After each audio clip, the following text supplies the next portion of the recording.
Okay.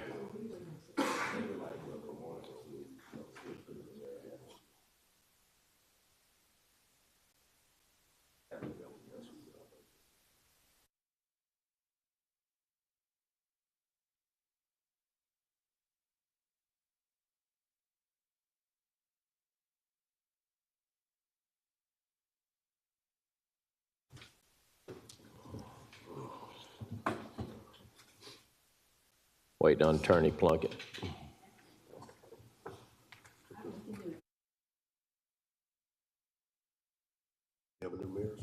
Yeah, I told him to sit in the seat, but he didn't want to. Earning my keep, so. I'd like to call this meeting in order. General Counsel, do you have any motion, sir? Mr. Mayor Pro Tem, we request a motion to go into legal session to discuss pending and potential litigation, real estate, and personnel matters. So moved. Second. Okay. All right, thank you. All right, got him. Did we get a motion in a second? Yes, sir. Yes, sir. Let's vote.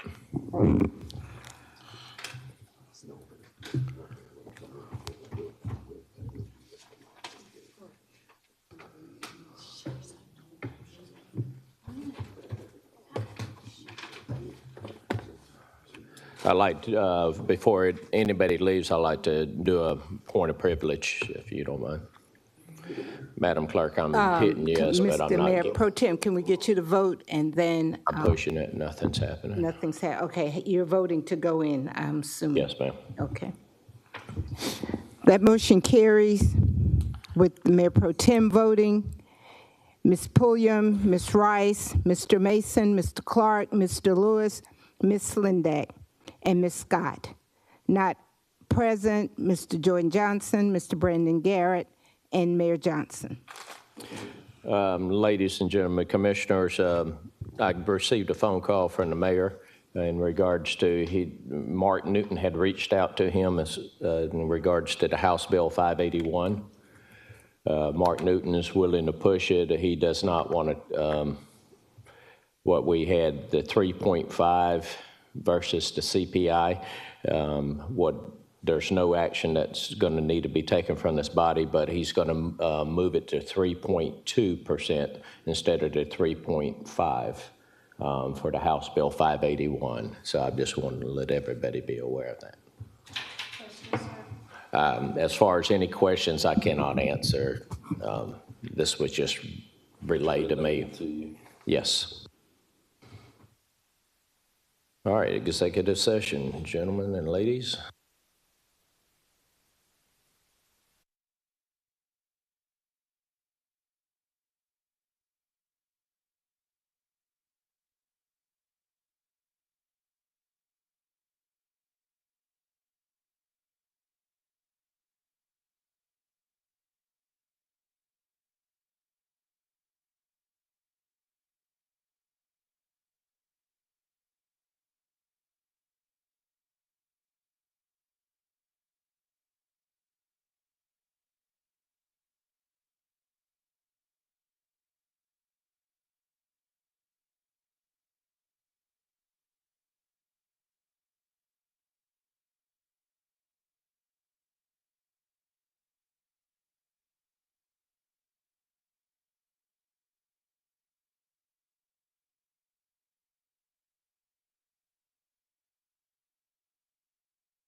Thank you. Ladies and gentlemen, thank you for your patience. It's going to be a few more minutes. Legal took a little longer than anticipated, but as soon as all the colleagues gets up here, we proceed.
All right, Attorney Plunkett, do we have any motions as a result of our executive meeting?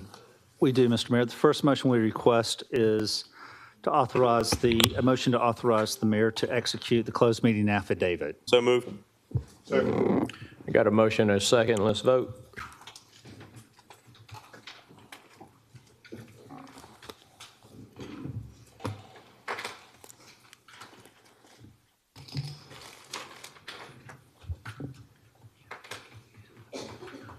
Mr. Johnson? Tell me how you vote then, Ro. Okay, thank you. It's unanimous. Do we have anything else? Attorney Plunkett?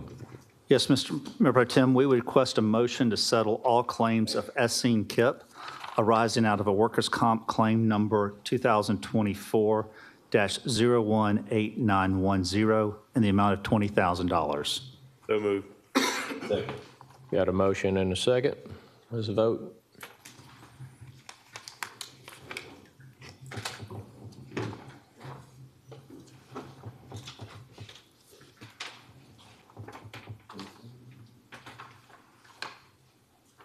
It's unanimous. Is that it, Madam Clerk? Yes, sir. All right. We're going to turn it over to the Public Service Committee. Ms. Catherine Smith Rice, it's all yours, young lady. Okay, good afternoon and welcome to Public Services. Madam Clerk, are there any additions or deletions to the agenda? Yes, ma'am, there are some.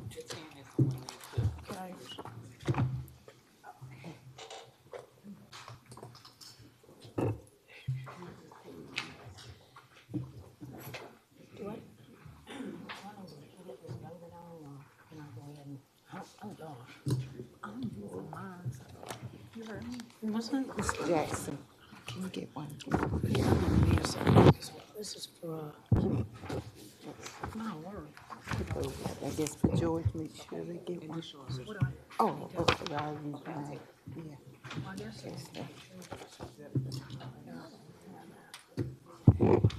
Sir. Yeah. Yeah. I got it. That's it. Consensus to add to public services. Okay. Gotta get them out. Sounds like I'm good. But everybody, I need it for you, Sam. Oh, sure, all right. I got it. Where's Miss Bond?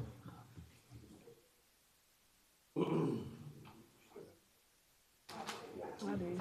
I'm waiting. Miss Bond. Miss Bond. Okay, I'm gonna go ahead and ask. These items to be consented for two others on there.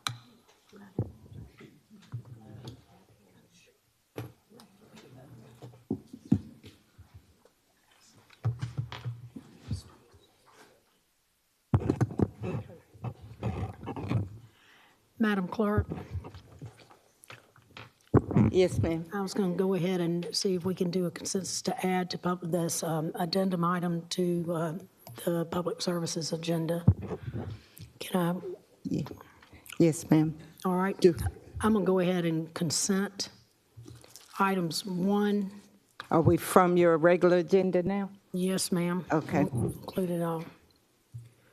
Item 1? And item 8 Eight. for consent. Okay. And that's included all. So I don't, no, we've already added 1 through 5, the addition to this public services. So just 1 and 8 to consent. If my colleagues on the public services can get me a motion. Got a motion, 1 in a second? Madam Chair, can we add 1 from the addendum Sure. to consent as well? Okay, go ahead. All right, so we're going to consent item 1 from the addition, the addendum, and item 1 from the regular, along with 8. And I got a motion. Do I got a second? Yes, ma'am. Ms. Slindak. Okay, thank you. All right, voting.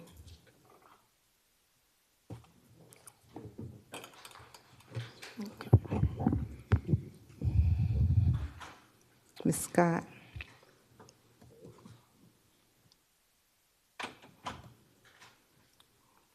It's unanimous. Okay, may we start top to bottom with the regular agenda and then go to the items on the addendum? Yes, ma'am. What we will have license and inspections, if they would do 2, 3, 4, and the items on the addendum agenda. Do you have a copy of that? All right.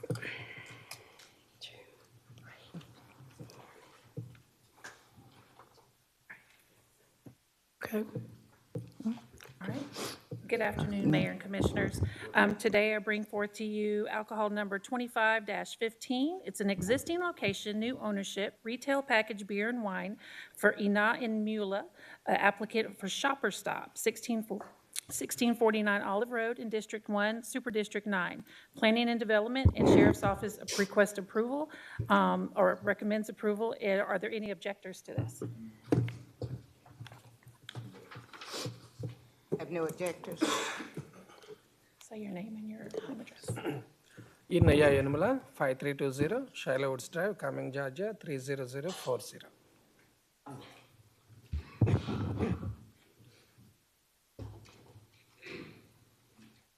Go ahead. Yep. Go ahead. Motion. We got a motion. Second. Okay. Commissioner Johnson's in the queue. I'm going to go ahead. Thank you, Madam Chair. This question is for, it's for the department. Will the owners of this establishment be required to keep the same safety measures in place that the previous owner was required to keep? This one's a little different from the other Olive Road. This is a different location up the street, but yes, I've already gotten with the owner and we've gotten over the, it wasn't as strict as the other location because that was location specific, but most of the recommendations are on here and I do have a copy for all of you if you'd like a copy right now. This is the Shopper Stop at the corner of Glendale and Olive Road, correct? But going into the Glendale neighborhood? Yes. Okay, so this is the location that we're going to potentially put on probation last year because of some activity going on there. And we had a set amount of security and protective measures to put in place. And I just want to make sure that we're looking at that as it relates to this location. I think the only thing different between the regulations that we have is the cameras that were already installed. Are you going to keep the cameras still installed? Yeah, it is still there. But the hours of operation, the signage, the sheriff's office, all that is still going to be put in place? Yes. And is that on paper? Yes. All right, okay, thank you. All right. Thank you for that. All right. Okay. We got a motion, and a second. Yes. Ooh. We're voting now, ma'am? Yes, ma'am. Yes. Voting. Motion. It's unanimous. All right, the next item is alcohol number 25-16. It's a new location, consumption on premise, beer and wine and Sunday sales. Robert Sean Mosley, applicant for Emil's LLC, located at 902 Broad Street, District 1, Super District 9. Yes, sorry. Planning and Development and the Sheriff's Office does recommend approval. Are there any objectors? Okay. Sir, state your name and address, please. My name is Sean Mosley. Home address is, technically it's 207 9th Street, apartment 201, but it's 902 Broad Street, second floor. All right. Okay, do I got a motion? Okay, got a motion, one and a second. I'll second it.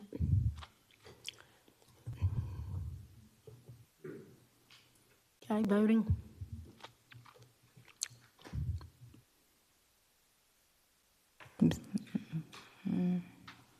It's unanimous. All right, the next one is request by Edward K., and it's actually right. It's a grammatical error on my part just on the agenda, but everything else in the application is right. It's for a massage operator's license to be used in connection with Right Body Work and Wellness Incorporated, located at 807 Shartum Drive, Augusta, Georgia, 30907, District 7, Super District 10. Augusta Planning and Development and Sheriff's Office does recommend. Are there any objectors? Okay, go ahead and state your name, please, and address. Yes, Edward Wright, 2020 Brighton Circle, Augusta, Georgia, 30907. 30906. Okay. We got a motion, we got one and a second. Got a motion and a second, we're gonna go ahead and vote. Was that Ms. Slindeck and Mr. Lewis? Ms. Scott? Mr. Scott. We're gonna have to turn on our mics. Our colleagues, please. Colleagues, need to Ms. turn on our Rice, mics so we can can we hear get you? who's voting. We need you to vote, ma'am. Thank you. It's unanimous. All right, this is on the addendum number 2, alcohol number 25-17. It's a new ownership, consumption on premise, beer, wine, and Sunday sales from Manish Patel, applicant for Home Suites by Hilton Augusta. Homewood Suites by Hilton Augusta. Good afternoon. State your name and address, please. Dinesh Patel, 316 Cadillac Place, Greenville, South Carolina. Okay. All right, let's see. We got a motion. Got a motion and a second. We're going to go ahead and vote. Yep, that's right. We got to turn on our mics so I can hear. Here's your motion. It's unanimous. All right, the next one is number 3, alcohol number 25-18, new location, consumption on premise, beer and wine with Sunday sales. Lawrence McDaniels, the applicant for MSW&W Cooperative LLC, doing business as Trellis Coffee Bar, located at 1902 Walton Way. This is District 1, Super District 9. I'm sorry. Planning and Development, the Sheriff's Office recommends approval. Are there any objectors? Name is Lawrence Ross McDaniel, 811 Russell Street, Augusta, Georgia, 30904. Okay. See, Commissioner Scott is in the queue. Commissioner Scott, you're in the queue. Did you have a question? Oh, okay. All right, thank you. That's right. Okay. Got a motion. Do we have a motion? No, ma'am. Okay. Ms. Scott. Thank you. Got a motion second, voting. I certainly did. Turn on the mic. Okay. Next item. It's unanimous. Next item is alcohol number 25-19. It's an existing location, adding retail package for wine. Henry Schaefer, applicant for ILB LLC, doing business as Abel Brown, located at 491 Highland Avenue, District 7, Super District 10. Planning and Development and Sheriff's Office recommends approval. And are there any objectors? Mr. Schaefer, do you mind stating your name and address? Todd Schaefer, 2206 Crestwood Drive, Augusta, 30904. Okay, thank you. Do we have any a motion for this item? Got a motion? I'll second it. So motion and a second. May we vote?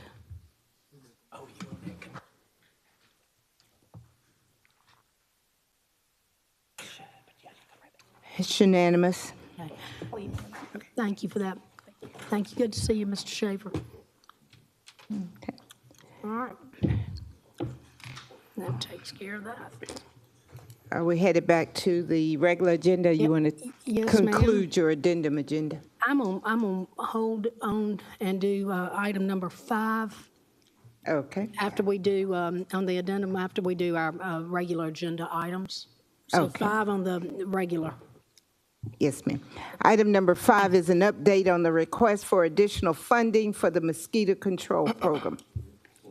Okay, who do we have? Let's see. Mr. There we go, Jackson. Administrator Deputy Jackson. Good afternoon, You have the everyone. floor. On last Tuesday, the commission received a presentation from the Georgia Department of Public Health about the impact of Hurricane Helene and the potential hazard of increased mosquito populations in Richmond County. That information included some data that I've also included in your proposal today.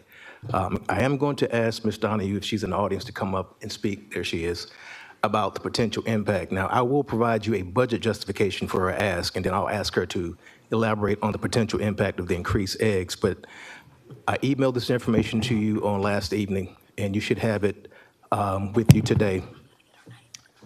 We met with Dr. Donahue and her staff earlier last week, and we wanted to come up with a short-term proposal for this particular solution.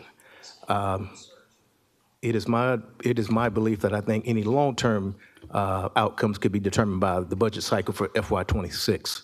So we revised the request to sort of scale it down to pay for one spray technician, one technician for larvacing, truck maintenance, sprayer maintenance, fuel, a direct cost of $61,969 for operational costs. This will address the particular issue that she's going to speak about in just one moment. In addition to that, they also asked for capital equipment, one truck and one sprayer that the technicians would use to treat the mosquito population. The cost of that is $48,000. The difference of the two is that the operating costs, we are recommending to use contingency funding to pay for the seasonal technicians.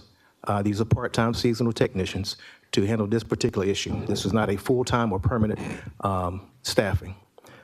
We are asking for capital outlay costs to fund the vehicle and the sprayer. So we have two distinct budget requests. One is the seasonal operational cost of $61,000 from contingency, and then the vehicle and sprayer costs from capital outlay and a cost of $48,000. But I would ask Ms. Donahue to actually provide some context for the justification. Before, Ms. Donahue, do you mind giving your name to the public, just on the record and your address, please? I'm actually Dr. Lee Donahue. Doctor, excuse me, Dr. Donahue. Right. No, this is last week's. My address is 1916 North Leg Road, Augusta. Okay, thank you. Okay. All right. You may proceed. So thank you. I was privileged to speak to you all just a couple of weeks ago and wanted to follow up. Commissioner Pulliam, I think, asked a poignant question about harm. What would happen if we don't do this? And I'd like to share just a little bit about how this program came to be. It started before, I'm going to venture to say, most of us were here in the early 1950s at the behest of Richmond County residents asking for a mosquito control program to the commission. So in response to that, our mosquito control program has been in a partnership with the Commission of Richmond County and the Department of Public Health, providing mosquito mitigation services for over 50 years, actually. So we had, I hope, a once-in-a-lifetime event last fall, and the number of mosquitoes that we are counting and trapping has gone up 25-fold. That's an impressive uptick. You'll remember the graph that I shared when I spoke to you all on the 11th. This represents a risk to the public for health outcomes. We know they carry diseases, and we actually had thousands of 311 calls in the aftermath of Hurricane Helene. When we were in the Emergency Operations Center, it quickly shifted to mosquito mitigation because there were so very many mosquitoes that had come in as a result of that storm. So why now? Mosquitoes are really remarkable natural weapons. The female mosquitoes lay 200 to 300 eggs a day, and they will do that every 2 weeks. And those eggs survive. They survive desiccation. They can survive for years, and they are about to reemerge. So we typically start seeing our mosquito reemergence right around the week after Masters, give or take a little bit. So when you look at the massive increase in total mosquito burden that Augusta was looking at in the aftermath of the hurricane, and imagine that those female mosquitoes were egg-laying machines and those eggs are about to come out of dormancy in April, we wanted to get ahead of this issue and get more spraying going in the community. So I will tell you that we were receiving hundreds of calls a day for mosquito mitigation in the aftermath of Helene. We quickly switched to street spraying. That was the best we were able to do, but this leaner budget is really meant to be a surgical strike against what we know will be a massive upsurge in mosquito numbers this fall. Okay. You want to go ahead, Deputy? Yes, I would just, again, recap my recommendation in collaboration with DPH and in agreement with Ms. Allen to approve the seasonal workers and operational costs of $61,000, and then the capital outlay costs for the vehicle and the sprayer for $48,000. That will address the issues that she just mentioned. Okay. All right. I'd like to see. Motion to approve. Okay, I got a motion. And do I have a second? Got a motion and a second. Madam Chairman, I have a question. Okay, yeah, Commissioner Lewis was in the, well, he jumped out. Commissioner Scott? Yes, I was just wondering where will this money come from? The 61? Deputy? Yep, the 61,000 for operational costs will be taken from contingency, and the capital outlay fund will provide the vehicle and sprayer. All right, thank you. All right, so that, we got a motion from District 6. We got a second? Yes, ma'am. Oh, we got, wait a minute, we got Commissioner Johnson's in the queue. Go ahead, Commissioner. Thank you, Madam Chair. This question is for Mr. Jackson. I know Mr. Jackson, a few weeks ago, well, about a month or two ago, we were talking about dollars that we were able to generate due to some of the contracts that were coming through engineering, through the haulers and whatnot, waste contracts. Do we have funds there that we've generated in the past that we can put towards this as a potential funding source? Are you asking about which particular pot of funds? I know we were saying that we generate funds for mosquito control through our trash contracts. And I didn't know if we had any money set aside already from previous years for this purpose versus using contingency. I'll ask Director Schreier to come up and maybe provide some reference point, but I know that fund is pretty lean in terms of being solvent, but I'll let him provide a recommendation as well. The recommendation we provided today is something we talked with him about just a couple days ago. Just want to know, yeah. He's coming.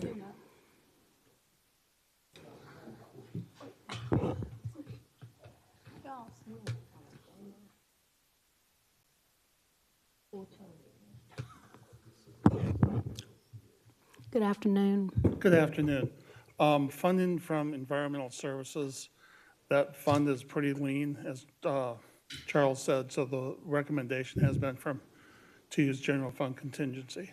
When you say lean, can you explain that a little bit for me?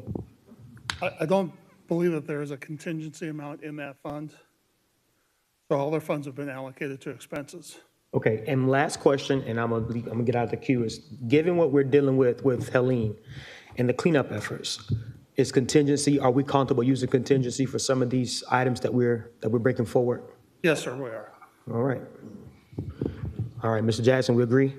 Yes, sir. That is the purpose for contingency, for unexpected circumstances that arise, and we set aside these funds each year in our budget. I know we've been using them, that's why I'm asking. Yes, sir. All right. Yes, sir. Thank you. All right, thank you. All right, so we're going to vote on this. Ms. Bonner.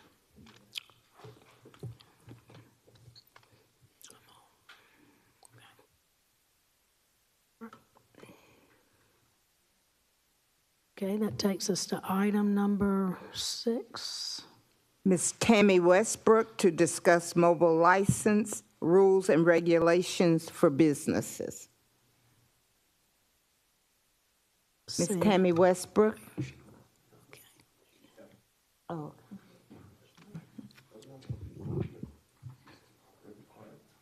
Wait a minute, okay, so I don't believe Mrs. Westbrook is here today, so we will move on to item number 7. Item number 7 is an update. Homeless Task Force requested by Commissioner Jordan Johnson. Okay, Commissioner Johnson, you have the floor. Thank you, Madam Chair. This item is on our agenda just to keep the commission updated about the things happening with the Homeless Task Force. I mentioned a couple weeks ago, and you heard from our leadership here that we have new leaders for the task force, and they've been working extremely hard to bring things forward to help our most vulnerable. So, Madam Chair, if it's in order, I would like to pass my floor time to the chair of the task force, Ms. Normie Stanton. Okay, yes, go ahead and state your name and address, please. Good afternoon, Commissioners. Nomi Harris-Stanton, 3810 Shoal Creek Court, Augusta. I apologize. I should have been here last week, but I couldn't hang in. I'm sorry. So that's why Commissioner Johnson did me a solid and put me on today's. So a couple of weeks ago, and this is just updates because I had said last month that I would come before you every single month. it's important to me that you all know what we're doing in the community.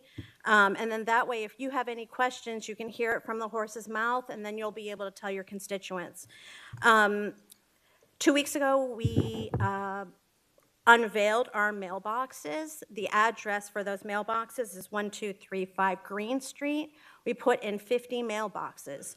There has been misinformation that keys will be going to clients. The people that will have access to those mailboxes are folks that are in active case management with the following organizations: Salvation Army, Marion Barnes, Department of Community Supervision, Department of Public Health, Augusta Partnership for Children. So what we're doing is we're giving an address to folks who don't have an address. Some are unhoused and some are in transition, but we want to be able to help people stand on their own 2 feet. That is the ultimate goal, is to honestly work ourselves out of a job. If you don't have any, does anyone have any questions about the mailboxes? I also just want to say that on the mayor's page, I don't know if y'all have noticed, but there has been a lot of buzz about the mailboxes. For us, we really want to carry that momentum through the year so that we continue to do good things and show our community that there are people that are actively working to do things. The second thing that I'm very excited to share is with a partnership with Augusta Transit. We've created a community care ticket. The community care ticket is going to look like a bus ticket. So I brought one to show you. So this is a community care ticket. We started having meetings with Augusta Transit, I would say probably a year ago. It's taken this long for us to kind of come together. We have identified barriers, and we've identified barriers for years that transportation is something that is legitimately holding people back. So what we wanted to do was look at some of the agencies where people need to get to and come together with Augusta Transit to come up with a solution. We are starting a pilot program after the Masters, so nothing is going to happen prior to the Masters. This bus ticket is going to be free for people who are clients of Department of Community Supervision, Department of Public Health, the entire medical district, Serenity, Department of Children and Family Service. Our goal is to top to bottom help people get to where they need to, and those agencies will have those bus tickets. For the folks that need to get to those places, that will be gold in their wallets. We also have a disclaimer on the back, and I really wanted to share this because it's important to note that because this is a pilot, we're going to obviously have blips and bumps that, and hurdles perhaps, that we're ready to roll with. Any abuse of these tickets will result in you not being able to use Augusta Transit. That is number one. Number two, the specific use of those tickets are to get you to those places that are listed on the ticket. Very important. Does anyone have any questions about that? I do. Yes, sir. Commissioner Guilford. I got to go Mayor for the Pro chair. Tem. Sorry. Madam Chair. Yes, go ahead, please. Thank you. You originally opened up your statement as far as mailboxes for the people who's in dire need of it, and then you talked about this community care ticket. Yes, sir. How are you going to gauge the use of this ticket? Some kind of matrix? There's where transit's keeping up. How many? Let's Yes, say sir. if you give it to Mr. Tom, how are you going to realize how many times Mr. Tom's going to utilize this ticket? It is a one-time use. It'll get eaten by the machine. This is not a ticket that you'll be able to use. You'll notice it does not have a magnetic strip like a regular bus ticket. I can't see it on the. Okay, well, there's... No, it's good. I don't need to hold one. Okay. I mean, I will say this. Any program or any pilot is going to have hurdles. Now, these agencies are in desperate need for their folks to get to them. That is everything from your mental health, your physical health. Department of Community Supervision is probation, parole, and then getting your children back. And Serenity is mental health. For the folks who are seeing clients at those places, that'll be very important. The tickets will also be numbered. I have Dr. Page here with me. Dr. Page, would you like to? Yes, good afternoon, Commissioners. Can you go ahead, excuse me, just for the record, for those who don't, state your name and address, please? Oliver Page, 5298 Cops Drive, Augusta 30909. I'm the Deputy Director of Augusta Transit and very much involved in this partnership with the GAP Ministries. The ticket is only a one-use ticket, and it clearly states that it's not for sale. We have had some little glitches with some of the people that have been given these tickets. They have been selling them for 10 cents. Not these tickets. Yeah, A but different type of ticket. pass So that was, yeah. we are trying to ensure that the agencies who give their clients these tickets, the clients themselves will use the tickets correctly. The tickets will be collected by the bus operator through the machine, and every day those tickets are returned to Augusta Transit. So we will be able to keep a tally of how many times these tickets are being used. Commissioner Clark, you're in the queue. He answered my question. I was just going to try to see if there was a way that we could automate it or something like that. I know it becomes kind of tough when you have the paper copies. Anything could happen. Somebody can make copies and start disseminating, and then you lose control over how many you really have. So I was just trying to see if there was a way that we could maybe potentially find an automated solution to where it could be put on a phone or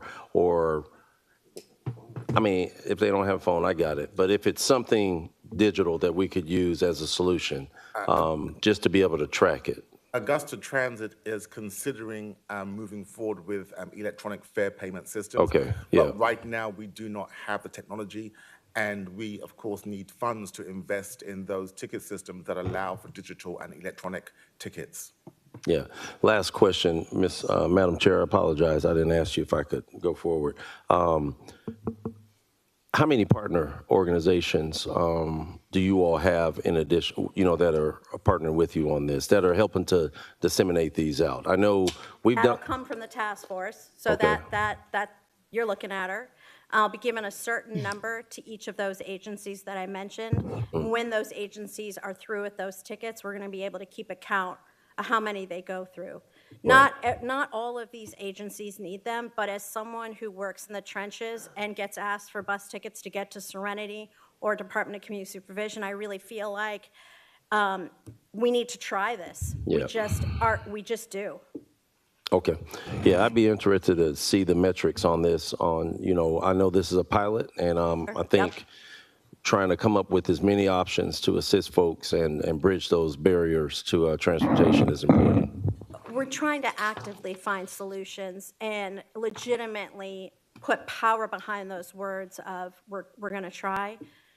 And that is why it's called a pilot, because we know there are going to be glitches. We expect that. I expect that.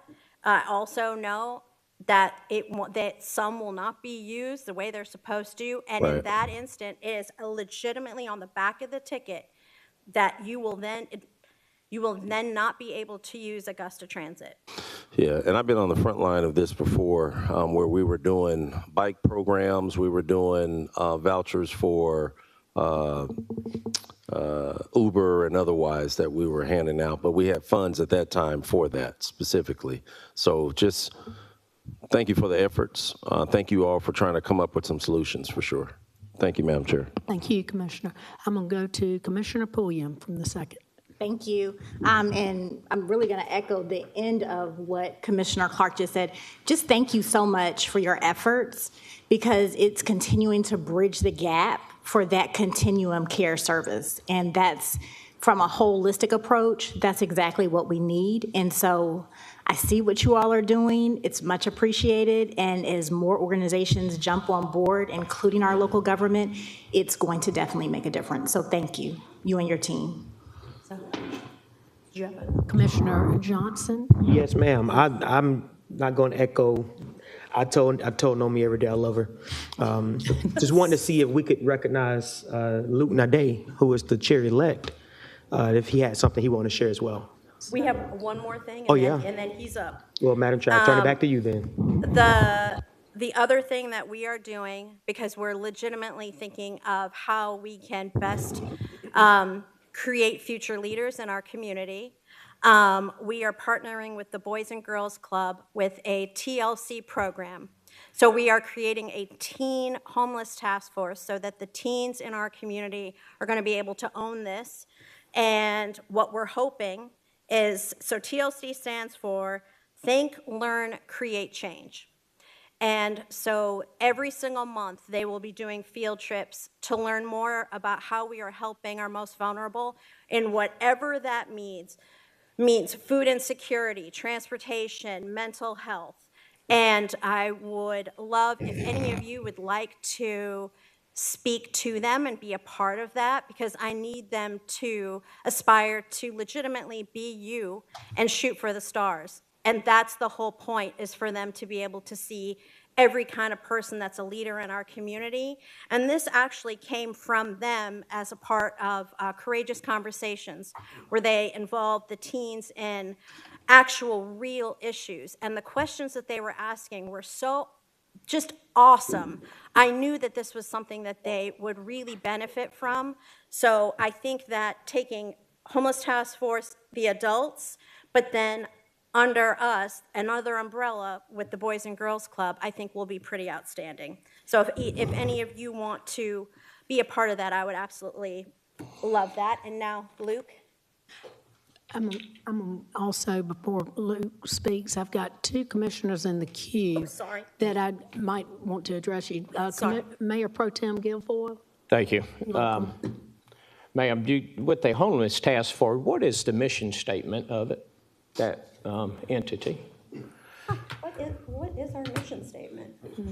Because we are in the process right now of redoing our charter. I want to be completely, give full transparency that there's a lot of work that needs to be done for the roots to be able to be planted firmly so that we can blossom. I took over the Homeless Task Force. I see you shaking your head. I didn't understand that statement, what you... Okay, I'll just say this. There has been, for the Homeless Task Force, a lot of things that were neglected that we need to take care of. So our charter, our mission statement, we're actually working on that. We have an ad hoc committee that's doing that. We have not been what we should have been in this community. My mindset is if you got a homeless task force, your mission would be actually to try to reduce the amount of homeless that's actually on the street, that's actually in these vacant houses, to get them off of drugs, et cetera. As far as the time that y'all been in operation, how many of the homeless people have you helped get off the streets? Do you have any, do y'all keep up with that? I know that every year that you will actually go out and count how many homeless is in the woods behind these buildings. And that has been done. That is, but those numbers are unofficial. Right. So my question is, how many have you helped to get off the street? Because right here on Highway 25 in Peach Orchard and Windsor Spring Road, Lowe's, I went to Lowe's last week, and I've always seen the same person on the sidewalk, but now there's 3 people sleeping on the sidewalk. There's right there on Bloomingdale, you got 8 people living in a vacant house right behind where the man got removed for code enforcement. Now 8 people has moved into this house. So what are we doing to reduce the exposure or to help the people in need, the most vulnerable, as you say, to get them off the street? So that is why we have been identifying barriers and tackling those barriers with actual solutions. There's a huge mental health component to homelessness. And so if we can get folks the help that they need, that they have not had, for example, to get to Serenity and take care of their mental health, we will have more productive citizens in our community. I don't work for the marshal's office. I don't work for the sheriff's office. Absolutely, and I also will say that every single member of the executive board for the task force is a volunteer. Right. We have other stuff that we do. In my day-to-day, our whole goal is to get people their vital documents to get back on their feet. So what we're doing your question is actually, it's so much bigger than an explanation like this. I mean, I think that we can open it up and also have HUD be a part of that, the land bank be a part of that, the sheriff and the marshal's office. Right. Do you help any of the people that's actually panhandling or anything like that, where we got them? Salvation, there was the city did a panhandling give change a chance. That was done by the city. That was not an Augusta homeless task force. Yeah, matter of fact, the city spent $25,000, and I have yet to see how that money was spent. I didn't see it on any advertising, any radio, et cetera. Maybe you can enlighten me on that, but. Sarah was not a part of that campaign. Right, at I all. understand. Yep. So the next time you come before us, hopefully you could give me some kind of measure, matrix on how many people that we had help get off the street. Okay? Yeah. Because it's actually every week, every month, is Augusta's a big attractant, for other people to be coming into our area. I know that we got to help the people with mental issues, get the people off the drugs, but we got to get the people off the back lane on our streets, on our sidewalks, outside of our So businesses. as a person who works with those folks and knows their names. Yes, ma'am. And loves Right. most of them, for me, it is incredibly personal. So when you talk about what are we doing to help our homeless, I can assure you that behind the scenes, the folks in the trenches are literally working so hard, their brains don't turn off at night. So I can assure you that with these things that may seem like, okay, mailboxes, now what's it gonna do? Okay, bus passes, what's it gonna do? We have to try to help these folks. That's the whole point. And I would love if you could come to a homeless task force meeting so that you can meet the executive board and get to know some of the other organizations that come. We actually have a meeting this Thursday at the Croc at 3 o'clock. Okay, once you get your charter and your mission statement, please invite me and I'll be happy to do it. 100%. Thank you. 100%. Commissioner Scott? Yes, ma'am. I would just like to commend the Homeless Task Force and Commissioner Jordan Johnson for a job well done. You may not know the stats or how many people that we are helping, and I said we because I'm not a part of the committee, but I tried to get to all of them, and that was going to be my suggestion, that if any of the commissioners have time, why don't they come down and voice some of the issues that you Commissioner Guilford just mentioned about statistics and stuff, that kind of information. And I also like to say, some homeless people want to be homeless. And I think for a volunteer group, you are there every single time I come. I know I'm going to see the people that's in the room right now. So continue to do a great job that you're doing. Commissioner Johnson, continue to move forward with them and continue to help them combat homelessness in Augusta. But also still remember, some people want to be homeless. Thank you, Commissioner Scott. And Commissioner Garrett. Thank you, Madam. I just want to commend you as well. Luke, Nomi, the rest of the team, you've been in the trenches for years.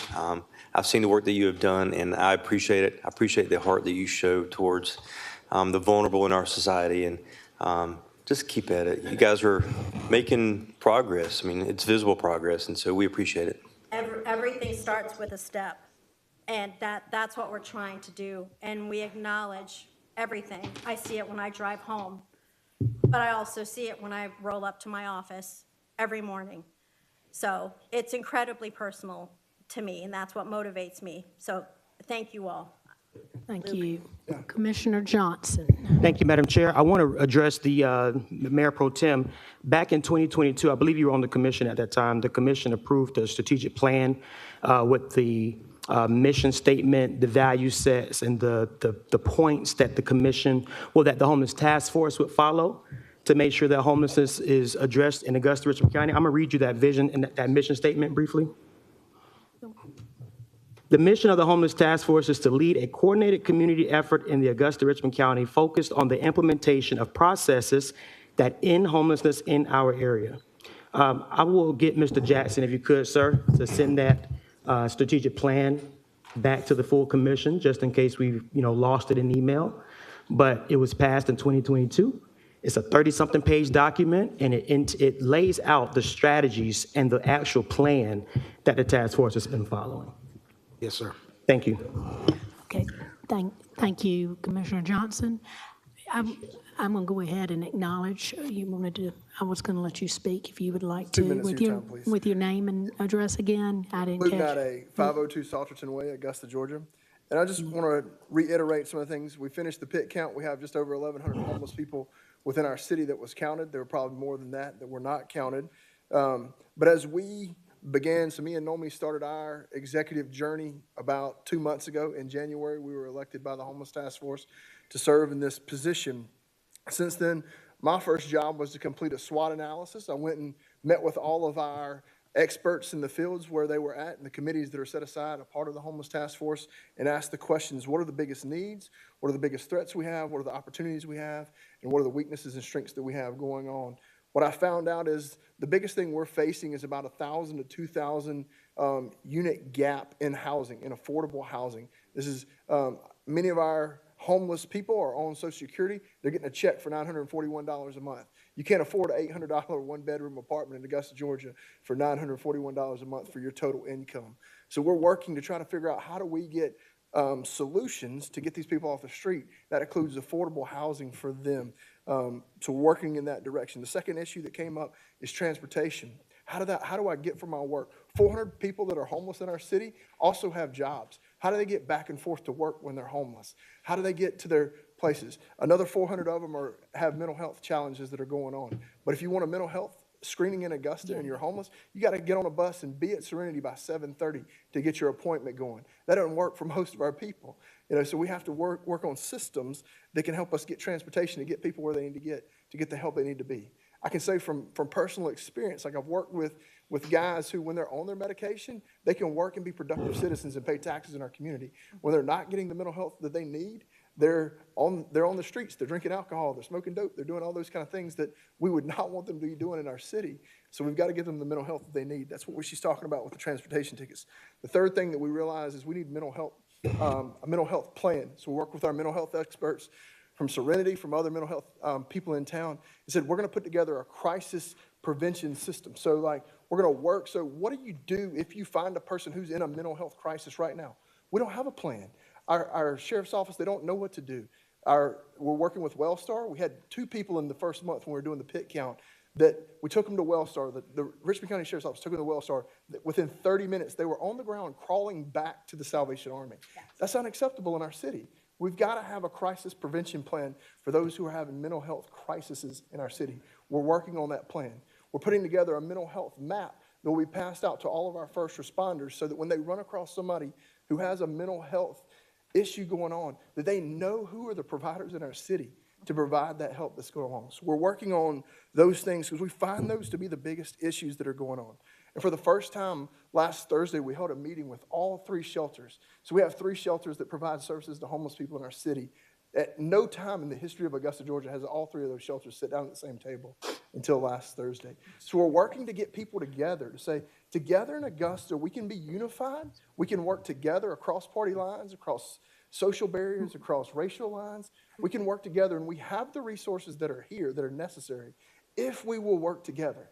But we must work together to solve these issues. So as the Homeless Task Force, we're committed to begin working together, to work with the different agencies to solve the problems. So we're going to keep coming back. We're going to keep coming back to your answers, Mr. Guilfoyle. Your questions are not wrong. No. We do need to know that. And I know the answers for that personally. I've personally walked 7 guys out of homelessness in the last 3 years. But that's a personal thing. And I'm not even a social worker. I'm a pastor. I have a lot of other jobs I get to do. But what we have to do in Augusta is build relationships where the people who are homeless are not just a number, or they're not just a problem, or they're not just an obstacle. They're a citizen, and they're a friend, and they're a part of our Augusta family, and we're going to love them as such. Thank you, guys. I want to thank you both and applaud you for all the hard work you've done. Wish there were more people like yourselves that would get involved and help you out, because this homeless is all over the country. It's not just in Augusta. And just keep working, and we're here to do anything we can to help you. Thank you both. Thanks. Okay, we'll receive as information, Madam Clerk. Without objection. Yes, ma'am. Next item. That would take us to our addendum agenda, item number 5. And that would be under certain commissioner. Let's see who that is. Oh, Commissioner Rice. Let's see. Go ahead, Ms. Discuss Bonner. procedures to remove debris from public rights-of-way. Okay, yeah, and I say public right away. This is also about private property too as well, but I wanted to bring this up, and I know I've been hounding lately about this debris pickup, but yesterday my blood pressure was boiling, and the reason being is because over the weekend I'd gotten back into town and I saw a few locations where I do know that 2 of the locations had 2 passes and had been checked off, and here they are. Here's the area that's been checked off, and they've got a massive pile of pine tree, fresh debris cut that requires the debris trucks, which I've seen a few, but not as many.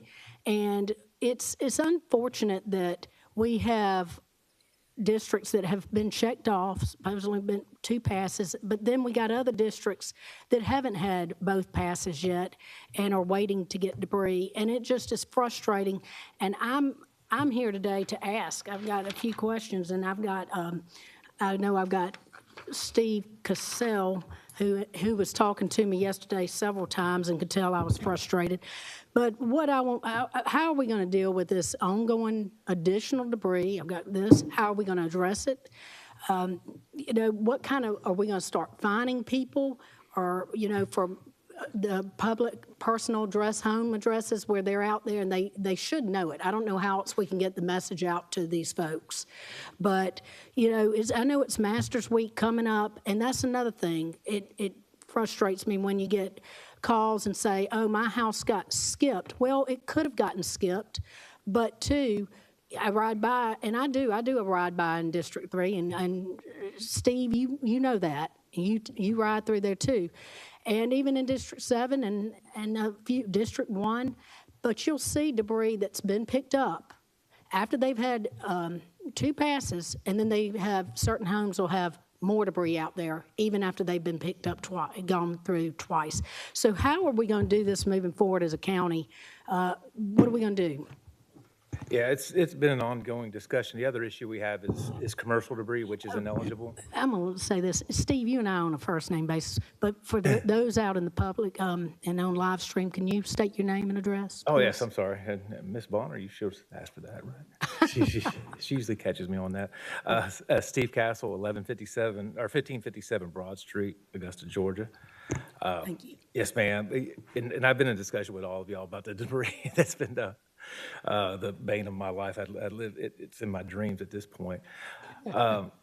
We were hit hard. I mean, it's by far. This is like probably between us and Columbia County was probably, from what I hear, one of the hardest hit in the history of FEMA from a debris standpoint.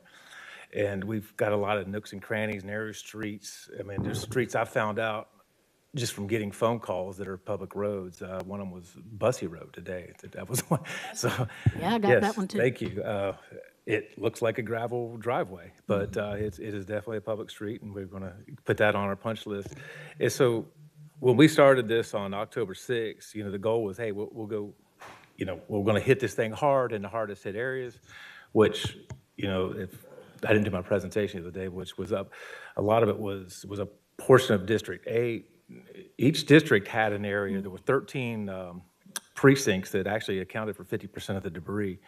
Of course, it was some of it was up in District 3, some of District 7, but District 2 had one that was hard hit, District 8, District 7, and District 5 within that. So it seemed to be where it was elevation or where there was a ravine or a creek that came through, just created these wind tunnel effects. It wiped everything out.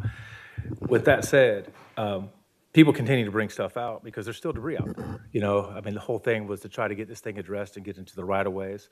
But people were impacted. Some people were having trouble getting, because the prices and supply and demand kicked in real quick on how to get this stuff out. And we have been through every area of the county. We've done 2 passes at this point. We just finished up the second pass. I think it was District 6 was actually, I want to get the address because I want to buy them a gift card for the last person to get picked up. And we're still seeing debris come out in every district. And some of it's legitimate, you know, some of it's green, but some of it might be falling down. You know, if an uprooted tree and it was damaged, it'd still be green. And so we've kind of had internal discussions about the potential of doing a third pass after Masters. You know, because I'm getting, like, from people from Corps of Engineers have actually said there's so much debris coming out, and a lot of what they're saying is some of it's legitimate, some of it's not. I'm not saying when you start seeing bushes and things like that, that's not debris. Is my microphone kicking out, or is that me? Okay.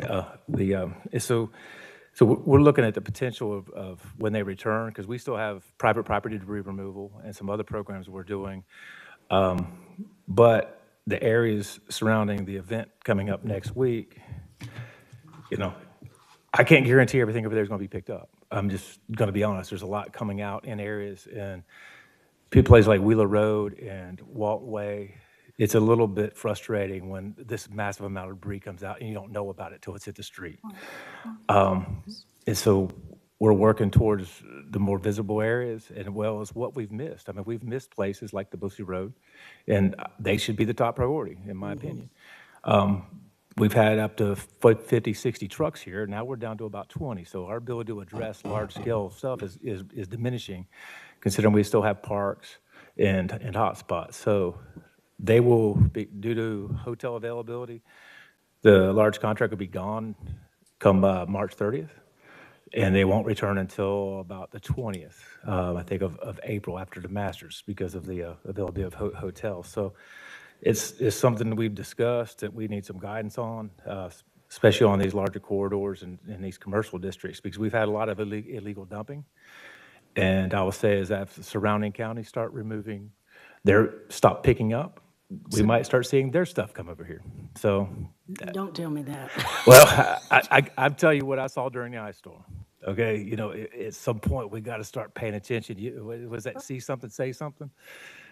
People are seeing things being dumped out on the street, and they need to call somebody and let us know before it's stacked up and they can't see.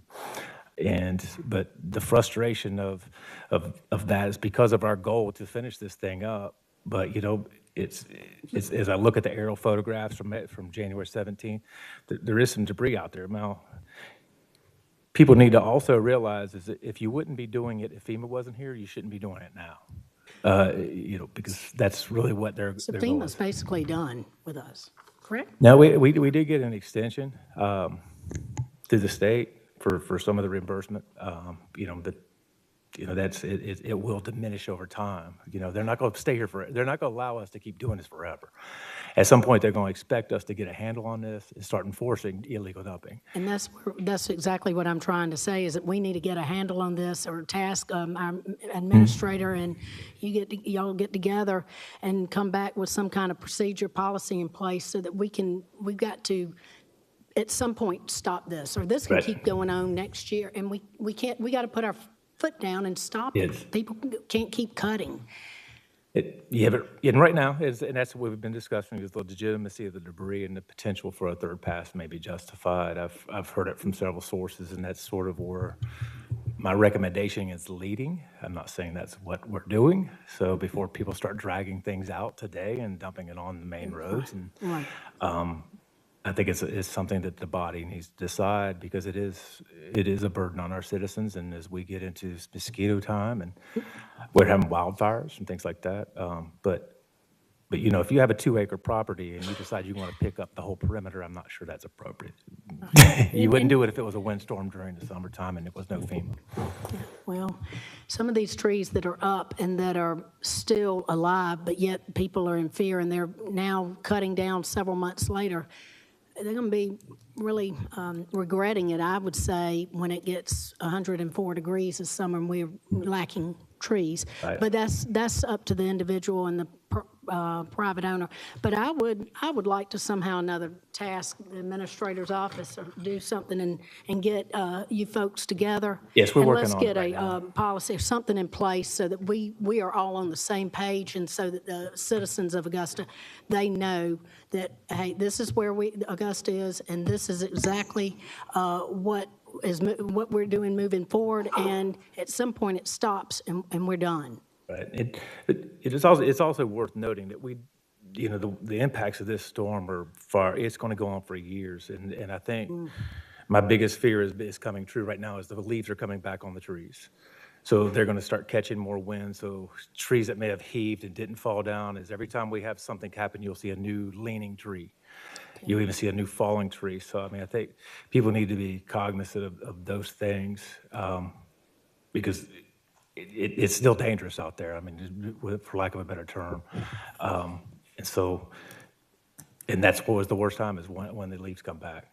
Well, I want to thank you, and I want to also thank Dr. Malik. You two have worked really well together, and I know y'all have had to listen to me a good bit over the course of several months, but I can't thank you. Y'all have done an excellent job for the most part of doing this and taking the time to listen and talk to citizens who have reached out to you as well. But is there a way that we could task the administrator's office to come back within a week or two and get something in place, Attorney? Ms. Rice, what we could do is, there are some, ordinances already about cleanup and inappropriate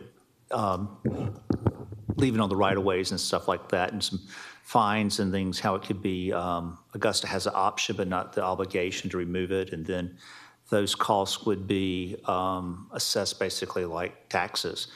What we could do is work with the administrator to come back with kind of a summary of what's available. We can talk with Steve and his group about any other suggestions and see what would happen. I tend to think we could probably do that certainly within 2 weeks, but we'll do our best to get it back by next week. That'd be great. Yeah, we are kind of working on some ideas on that as well. And so, we do have time on what we're going to do because, like I said, once the contractor's leaving on the 30th, so to implement anything on a large scale is going to take until after then anyway. So I think if we take deliberate steps. You said the contractors leave on March 30th? Yes. Okay. For the large scale, they have nowhere to stay. Yeah, everybody hear that? But and that's why we're trying to make sure that we get any large scale priorities done between now and then.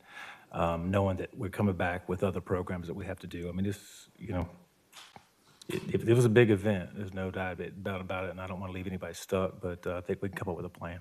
Okay, thank you. Minute. Yes, ma'am. Just to kind of add to the point, you tasked me a few weeks ago, we're bringing back a report about not only about these particular matters, but also about signage in the right-of-way. We are working with that now. I've already contacted the planning department. I've already contacted the marshal's office. As a matter of fact, I included you on the initial email to all staff. So I think we should probably come back with a comprehensive approach to address all these particular issues that would include not only these issues, but also the signage as well. Okay, so within the next week or two, so with all? Here's what I'd like to do. I'd like to give you updates on a weekly basis, as I've been doing, to tell you where we are with the progress. This is a new sort of component to that report. I was probably 75% complete on the initial task. If you could allow me to just give you weekly updates and give you a definite date, probably within 2 weeks, I think that would be more practical. Thank you. That would be perfect, and I appreciate it. So thank you. Yes, thank you. Steve, is there anybody that would like to? No, we're good. Okay, thank you both. Thank you. Steve. And thank you, Mr. Jackson. All right, so next item, Ms. Bonner, that is it for public services. I think we were an hour on public services, so that's it, and thank y'all today. Madam Clerk, engineering services will come to order. Is there any additions or deletions to the engineering services agenda? No, sir. All right, hearing none, Madam Clerk, I'm going to offer a consent agenda from the engineering services of numbers 1, 2, 3, 4, 5, 6, 8, 10, 11, 12, and 13. Can I get a motion to that effect? Question on number 1. I got a question on number 12, Mr. Chairman, if I could pull that Want to pull one. that? Pull Yes, sir. 12? All right. Thank you. Did I hear 11? Number 1. Number 1? Okay, we're pulling item 1 from the consent. 12,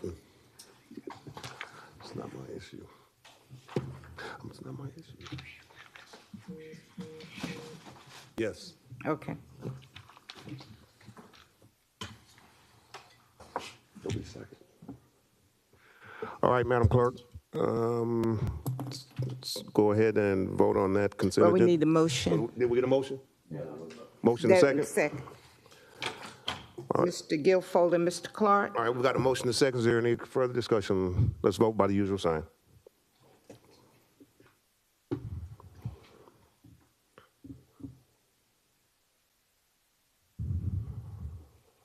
Mr. Johnson? Thank you.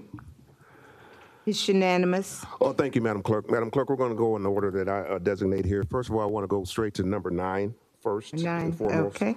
Yes. Item number 9 is to discuss the installation of traffic lights or other traffic devices at Square and Barton Chapel Road.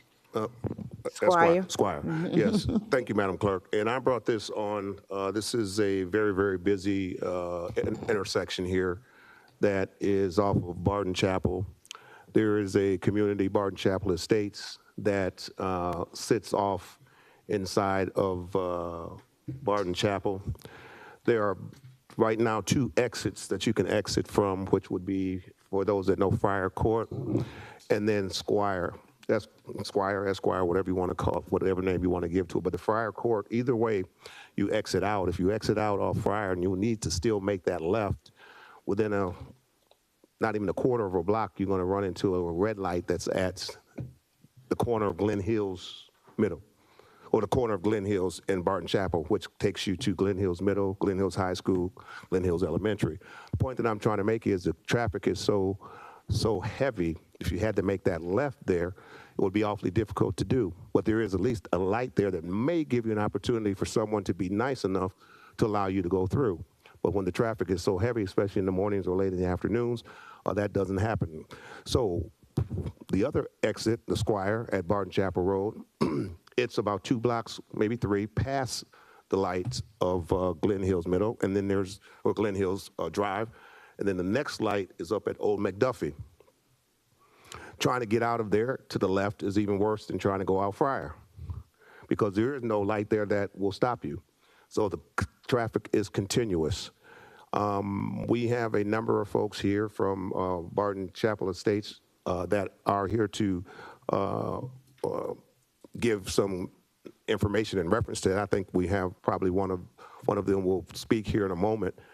But the point that I'm trying to get at is that with the information that we're doing now with the change of the intersection at Barton Chapel, both on both sides of Gordon Highway, which will open up even more traffic coming through, because you're going to widen that portion of it, but you're not widening Barton Chapel going down or up. And so that creates more of a problem. And it's even created more of a problem now because of construction. So it takes even longer now because the construction is causing more issues while they're trying to get that intersection widened. The traffic is even longer delayed because of the construction that's going on now. Once the construction is finished, it's not going to alleviate the problem because it allows more traffic to come in to a smaller area faster, but the issue of traffic is still there. So my question, so what I would like to, reason why I brought this forward, we have to discuss some sort of installation of some sort of traffic light device or what have you that would help us to deal with this particular issue. Now I'll have engineering or a representative for engineering come up here in a second, but is for those that are here from Barton Chapel Estates, could you just raise your hands, please? And do we have a representative that want to speak to the issues that you personally, I mean, I can speak to them passionately, but you go through it every day. So if we'd have one individual that would want to come up to the podium, introduce yourself, your name, and give us what you feel or what's going on with you and how it affects you. You can come to the right here, it doesn't matter, either way.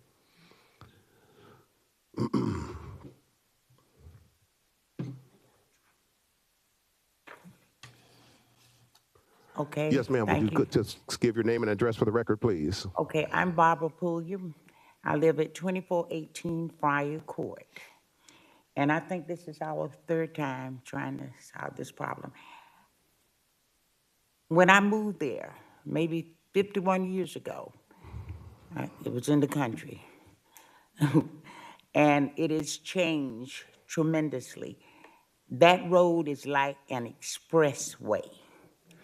It's pretty near impossible to get out there early in the morning and in the evening. It's bad all the time, but that is pretty near.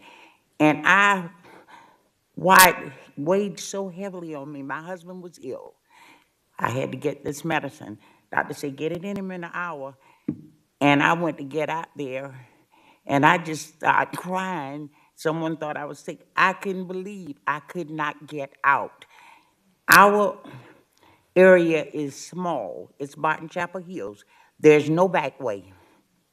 3 exits. If you can't get out, you're there. So I just like for you to consider, it's very difficult living there and trying to get out on the expressway if you have anywhere to go. Thank you. And sir, you needed to add something to that as well. And if you would, please give your name and address for the record. Charles Carson, 2426 Friar Lane. I'm the president of the neighborhood. From what you said, Commissioner, Ms. Pubman, you're correct. You cannot get out of there. Right now, here it is 2:45. Go down in that neighborhood and try to get out of it. You'll be sitting there for about 15 minutes to 20 minutes trying to get out of it at either exit. Either one of the exits, you'll be stuck trying to get out of there. I would sure appreciate it if you guys get together, try to get us some kind of lights up there, some kind of signal, so majority of the people that can get out of there. Thank you all. Thank you. So what I would like to do now at this point is to request engineering services, whatever point of contact, want to come up and speak to this. And the thing is I know that there's regulatory guidance, there's traffic measurements and spaces and in between where you can have lights and this and that, but there's also common sense. And what we're here to do is to service our constituents, not just what they want, but what they need to have. And a lot of times it does not uniquely or easily align with the protocols or the procedures that are in place. Maybe it turns into an exception to policy or what have you. So, Mr. Ussery, since you're standing there, would you speak to the issues that we're talking about here? And you're familiar with that area, correct? Yes, sir. Yes. So will you speak to that? Yes, sir. Good afternoon. Good afternoon. Commissioners, Mr. Mayor. Oh, he's not here, sorry. Yes, we can definitely take a look at this and see what we can do. Barton Chapel is not a state route, so a lot of the restrictions that we've discussed in the past up here were based on, GDOT regulations. We do follow their guidance, but because it's a local street, we do have some flexibility to sort of, move it around a bit, so to speak. So we'd be happy to take a look at this. Yeah, there are several exits. For traffic signals, there is a study process we do have to go through, but just to keep it real short, there are 9 warrants, 9 reasons to upgrade a signal to a traffic, to upgrade an intersection to a traffic signal. School zone and the proximity of schools is one of the 9 warrants, so that is one we definitely could take a look at. And so we'd be happy to take a look at this. Also, Dr. Malik wanted me to tell you that this section of Barton Chapel does have a TIA project associated with it, and it is to improve this entire section of Barton Chapel in between the 2 intersections that you mentioned earlier. So we kind of got the end caps done, and now we're going to start working on the actual road in between the 2 major intersections. So we have planned for this. We were going to look at all of these intersections and see how they function and, whether they needed to be signalized or upgraded in some way. Okay, great. Well, we split this district between myself and Commissioner Clark. And what we're looking to do is we're getting that information, especially the need from a prioritization standpoint, that area, Squire and Friar, is the most is the highest priority of need going up and down that way there. And so I'm looking at what type of time frame we'll be looking at to start assessing and doing what we can in the interim to facilitate some type of easier exiting out of their subdivision. So let me just say that we can go out there. The Masters is coming up, and most of traffic engineering is very involved in that. But we can get out there shortly after the tournament, and we can see if there's something in the interim we can do to help alleviate some of these situations until we can get to the point where we're looking at this entire corridor, as a whole. Dr. Malik also told me that the consultant, the engineering consultant, should be on board and start working on this task in 6 to 9 months. But I know you don't want to wait that long, so I will go out there as soon as I can, and we'll take a look and see if there's something we can do in the interim to help these folks. Yeah, as well as be sure, or very sure, that 6 to 9 months is not the time frame I'm looking at. It's amazing. I know how, Madam Clerk, the Masters is really important. It seems to be more important than the Master. Huh? It'd be more important than the Master. I don't know. My mind just went somewhere. Okay, but so I understand the Masters is very important to our city. The Master is important to our life, our livelihood. I don't know what God just said that, Madam Clerk. I don't know where that's going. But I tell you what, you said that the first part of looking at that would be right after the Masters, or? Yes, sir. So the second week of April is when we can get out there. It takes from now until the actual tournament. We're preparing for it. It takes about 10 days to execute it, and it takes about a week to pick it all up and put everything back to normal.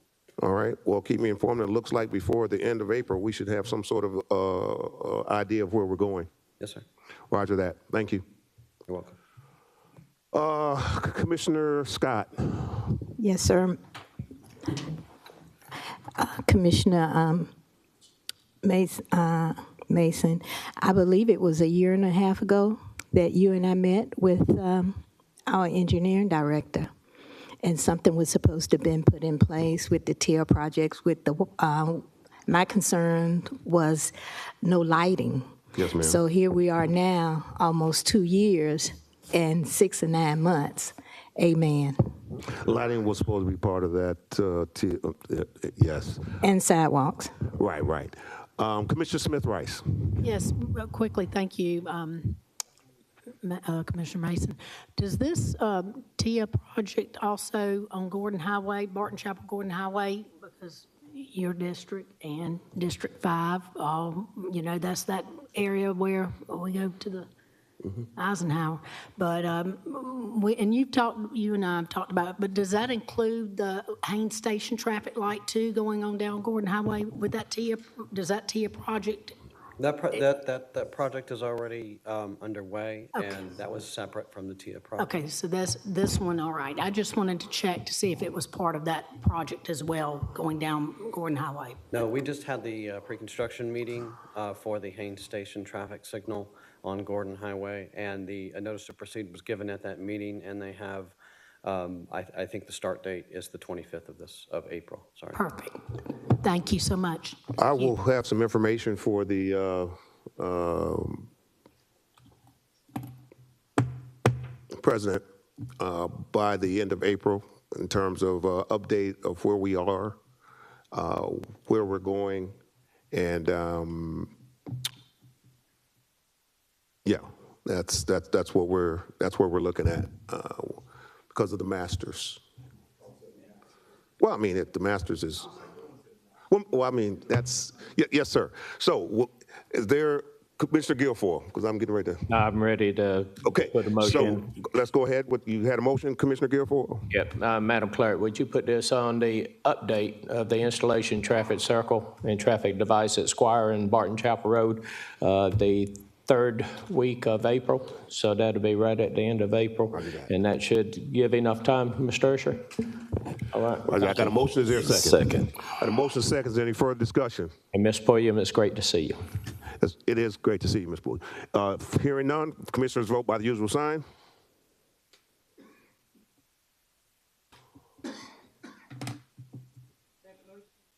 Sorry. That motion carries. Oh, that's wrong. No, that's wrong. Yes, it's definitely wrong. Before I publish. Yes, that's a yes. That's an absolute yes. Okay. It's unanimous. See? Well, the devil's busy. It's But the unanimous. master- Trust me. the master. Well, all right, now I want to go to number 7, Madam Clerk. Number 7, item number 7. Item number 7 is to discuss Broad Street Design Construction Management, Brad Usher and other Broad Street business owners presenting. Thank you. Commissioner Garrett. Thank you, Chairman. I think we have Brad Usher here who has a short presentation for us. Brad, if you'll come up and, as standard, give your name and address, please, for the record. And I hope your fellow colleagues on the Coliseum Authority are patient. Hopefully I'll make that. I'm chairing the Coliseum Authority meeting at 3 o'clock, so I'll speed this presentation up very quickly. But anyway, Brad Ushery, 1112 Council Drive, 30909. Good afternoon, and thank you for having me today. As the chairman of the new Augusta Arena Committee, I have spent the better part of 2 years traveling through our community to discuss C-SPLOST, the prospect of a new arena, and now updates on our progress. Without fail, the number one question from voters and now from local folks is about parking. It's a commodity of the utmost concern to our fellow Augustans and visitors to our community. Parking is key to the success of the new arena and to the future of downtown. This is an important moment for this committee and the commission as a whole. With the right leadership and vision, we can help Augusta realize her full potential. We all agree that the Broad Streetscape project will ultimately be good for Augusta. We know there's a parking concern, and all agree that the current design needs to be updated to reflect the needs of this community. We're all aware that the construction period will create some challenges that can be endured together. And it's my hope that you agree with the people of this great city that we need a net gain of parking spaces on Broad Street, not a reduction. Look, there's room for creativity as we identify alternative parking, like turning Ellis Street into a one-way with diagonal spaces.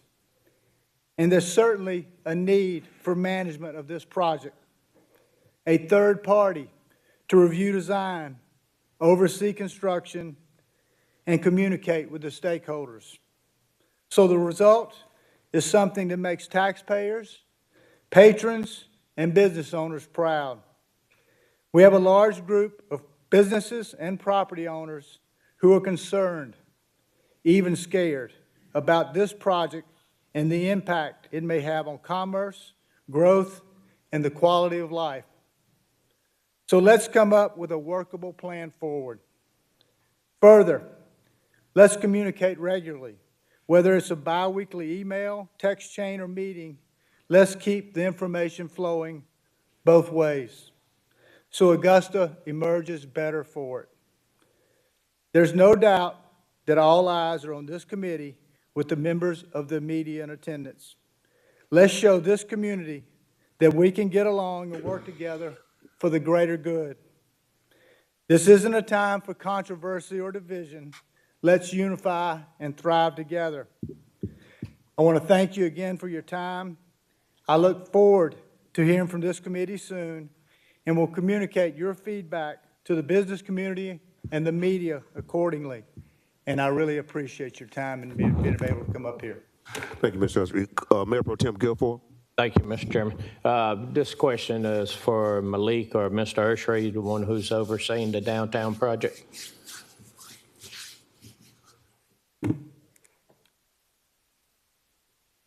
Mr. Ushry, I believe 3 weeks ago we was discussing this after the meeting with the downtown developers, business owners, et cetera. And we discussed about the communication getting better. What changes has been? Wait, hold on. Just hold on a second. I'm sorry. Ms. Bonner will handle all of that. Thank you.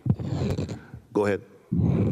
Thank you, Mr. Chairman. We're going to put it on the screen. Let's have a temporary pause. Or do we need to? No? Okay. We put it on the screen. That'll be fine.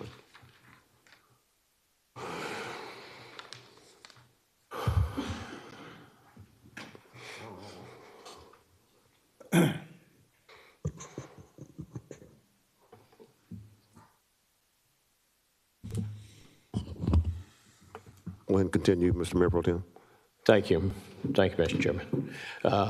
Mr. Ushry, as far as the open meeting we had there about 3 weeks ago with the business owner, developers, and investors of downtown, some of the challenges that they were facing that was discussed was, one, apparently we haven't got the prints back because nobody has seen it as far as the revised prints as far as the trying to open up more parking spaces, either equal or more than what we had that was on the drawing. When is that supposed to be coming available?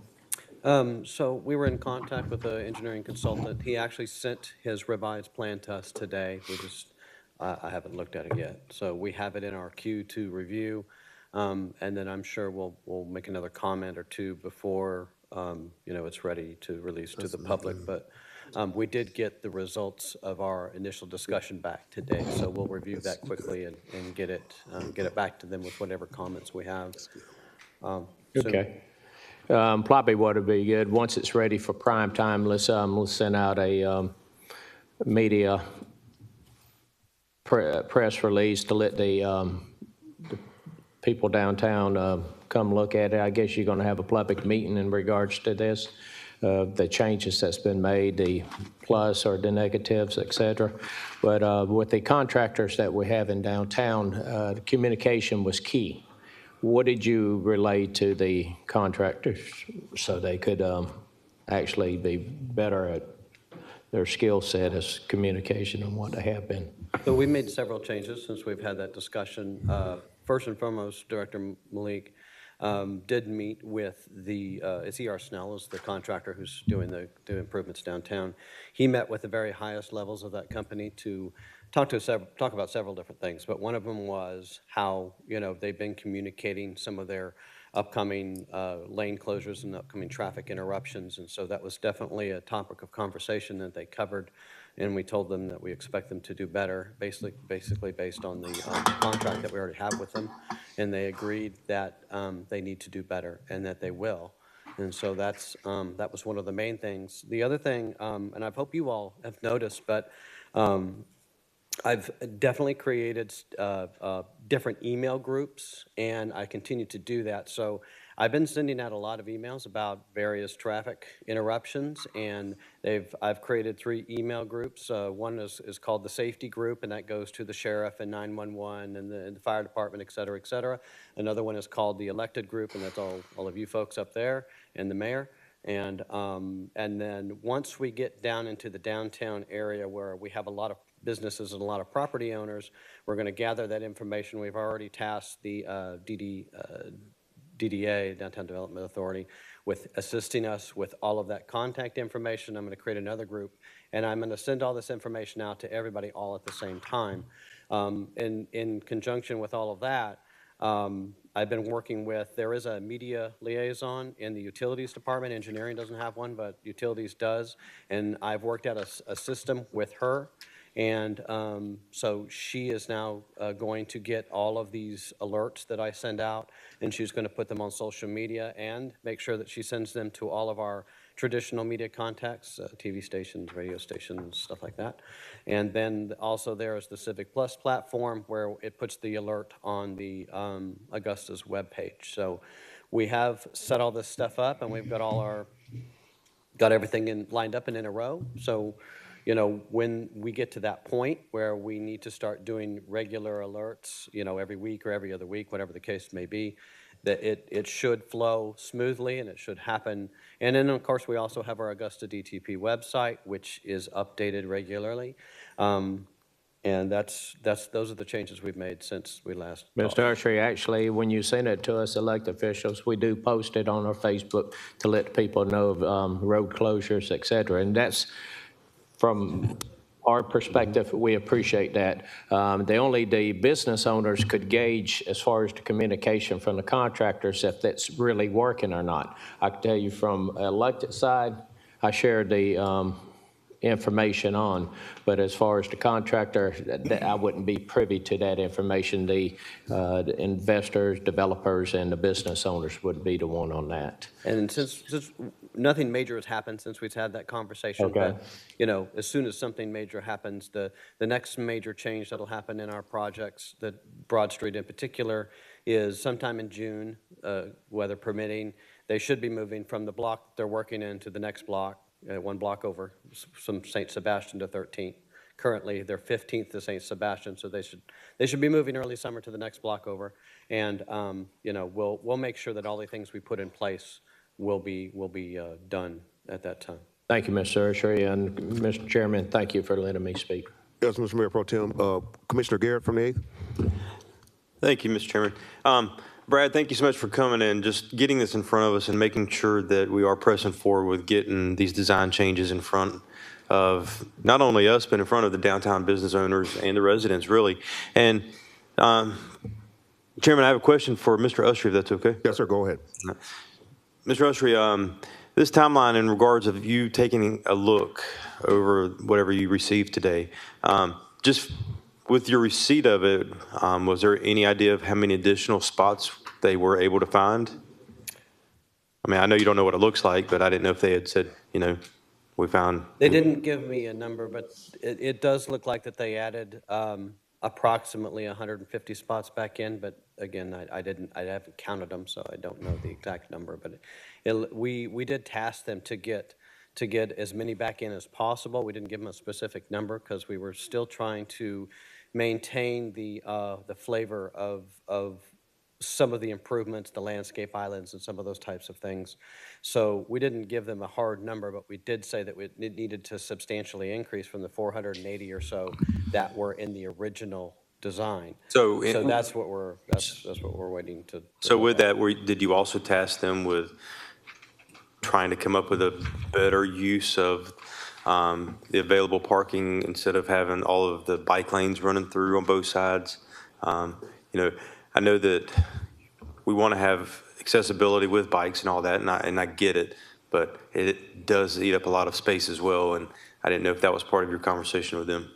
So the way that the bike lane is currently designed, you know, it merges with the sidewalk, and there's going to be, I believe, brick inlays and bollards and trees that will separate. It's all at the same level, but one side will be sidewalk for pedestrians, and then the other 5 feet or so will be the bike lane. And the bike lane is raised and out of traffic, and that's important for the confidence of people that actually ride bicycles. They don't want to ride them in the road with cars driving by them at high speeds. And even though downtown the speed limit is 25, you know, when somebody zips by you going 25 or 30, it seems like it's 60. You know, it's what it feels like, even though it's not. So we mostly asked them to look at the parking in the areas that had a lot of landscape areas and how can we adjust those to add that parking back in. So as of this time, the key part of that design for the bike lane and the pedestrian walking areas are unchanged. Do you think that we would be able to take a look at this by next week? Well, I know it's the last week before the Masters. Probably too close to the I'm Masters. not going to look at it, but maybe somebody else could look at it. Yeah, it's too close to the Masters. I mean, No, come I'm just on, man. saying, I think that we always use all of these events, whether it's Christmas, Thanksgiving, 4th of July, Masters. You know, there's always a reason why we can't get things done. So I'm just trying to. I don't think it has, if I may, it doesn't have anything to do with not getting things done. You know, the Masters is a huge event for our community. And I start working on the masters the November the year before. And then most of February and March is taking up preparing and getting ready for it. April, we have to execute it, and then we have to put everything back. So I'm not speaking for all of engineering, but for me personally and the traffic engineering group and all the things that I am in charge of, it takes us a while. It's a big endeavor, especially in a city of our size. We're not Atlanta or whatever. So, it takes a lot of work to prepare for that, and I hate to use that excuse, but this time of year, for about a month, that's about all I do. So is that a yes or a no? No. I'm not going to look at it before the Masters, no. Oh, okay. If somebody else in engineering wants to review it, then maybe. Can I ask Dr. Malik? Certainly. Dr. Malik, do you think that you could potentially find somebody to take a look at this plan to be able to get it in front of us and the downtown owners who are really concerned about this? I mean, yeah, just not in a week, because I don't want to bring it prematurely something. We have to evaluate and bring it something which is, workable change to the current design and the ongoing construction. So when can you bring it back to us? After the Masters. Probably we can bring it back, close to, later part of April or something, yeah. A couple weeks after the Masters. Ms. Bonner, Yeah. do you mind adding this to the next committee cycle in April for an update? Okay. Point of information, Mr. Chairman. Commissioner Clark? You just had a point of information. Oh, hold tight there. Commissioner Johnson? Yes, sir. I'll yield to Commissioner Clark. I'm sorry. Oh, Commissioner I'll Clark yield from to the Commissioner fifth? Go ahead. Hey, first of all, I want to add some enthusiasm to this. The plans that we're looking to do are to revitalize the downtown corridor, and that's a great thing. But I think it's also an even better thing that our business owners want to have an equal voice in it. I think we've had one meeting where they were somewhat included. I think there was 3 commissioners, the mayor, and the business owners. I like Deputy Jackson and Director Malik, Dr. Malik, if you all can get something on the schedule. I know we're asking for an update as well, but I would like for you all to be very intentional with including some of the concerns.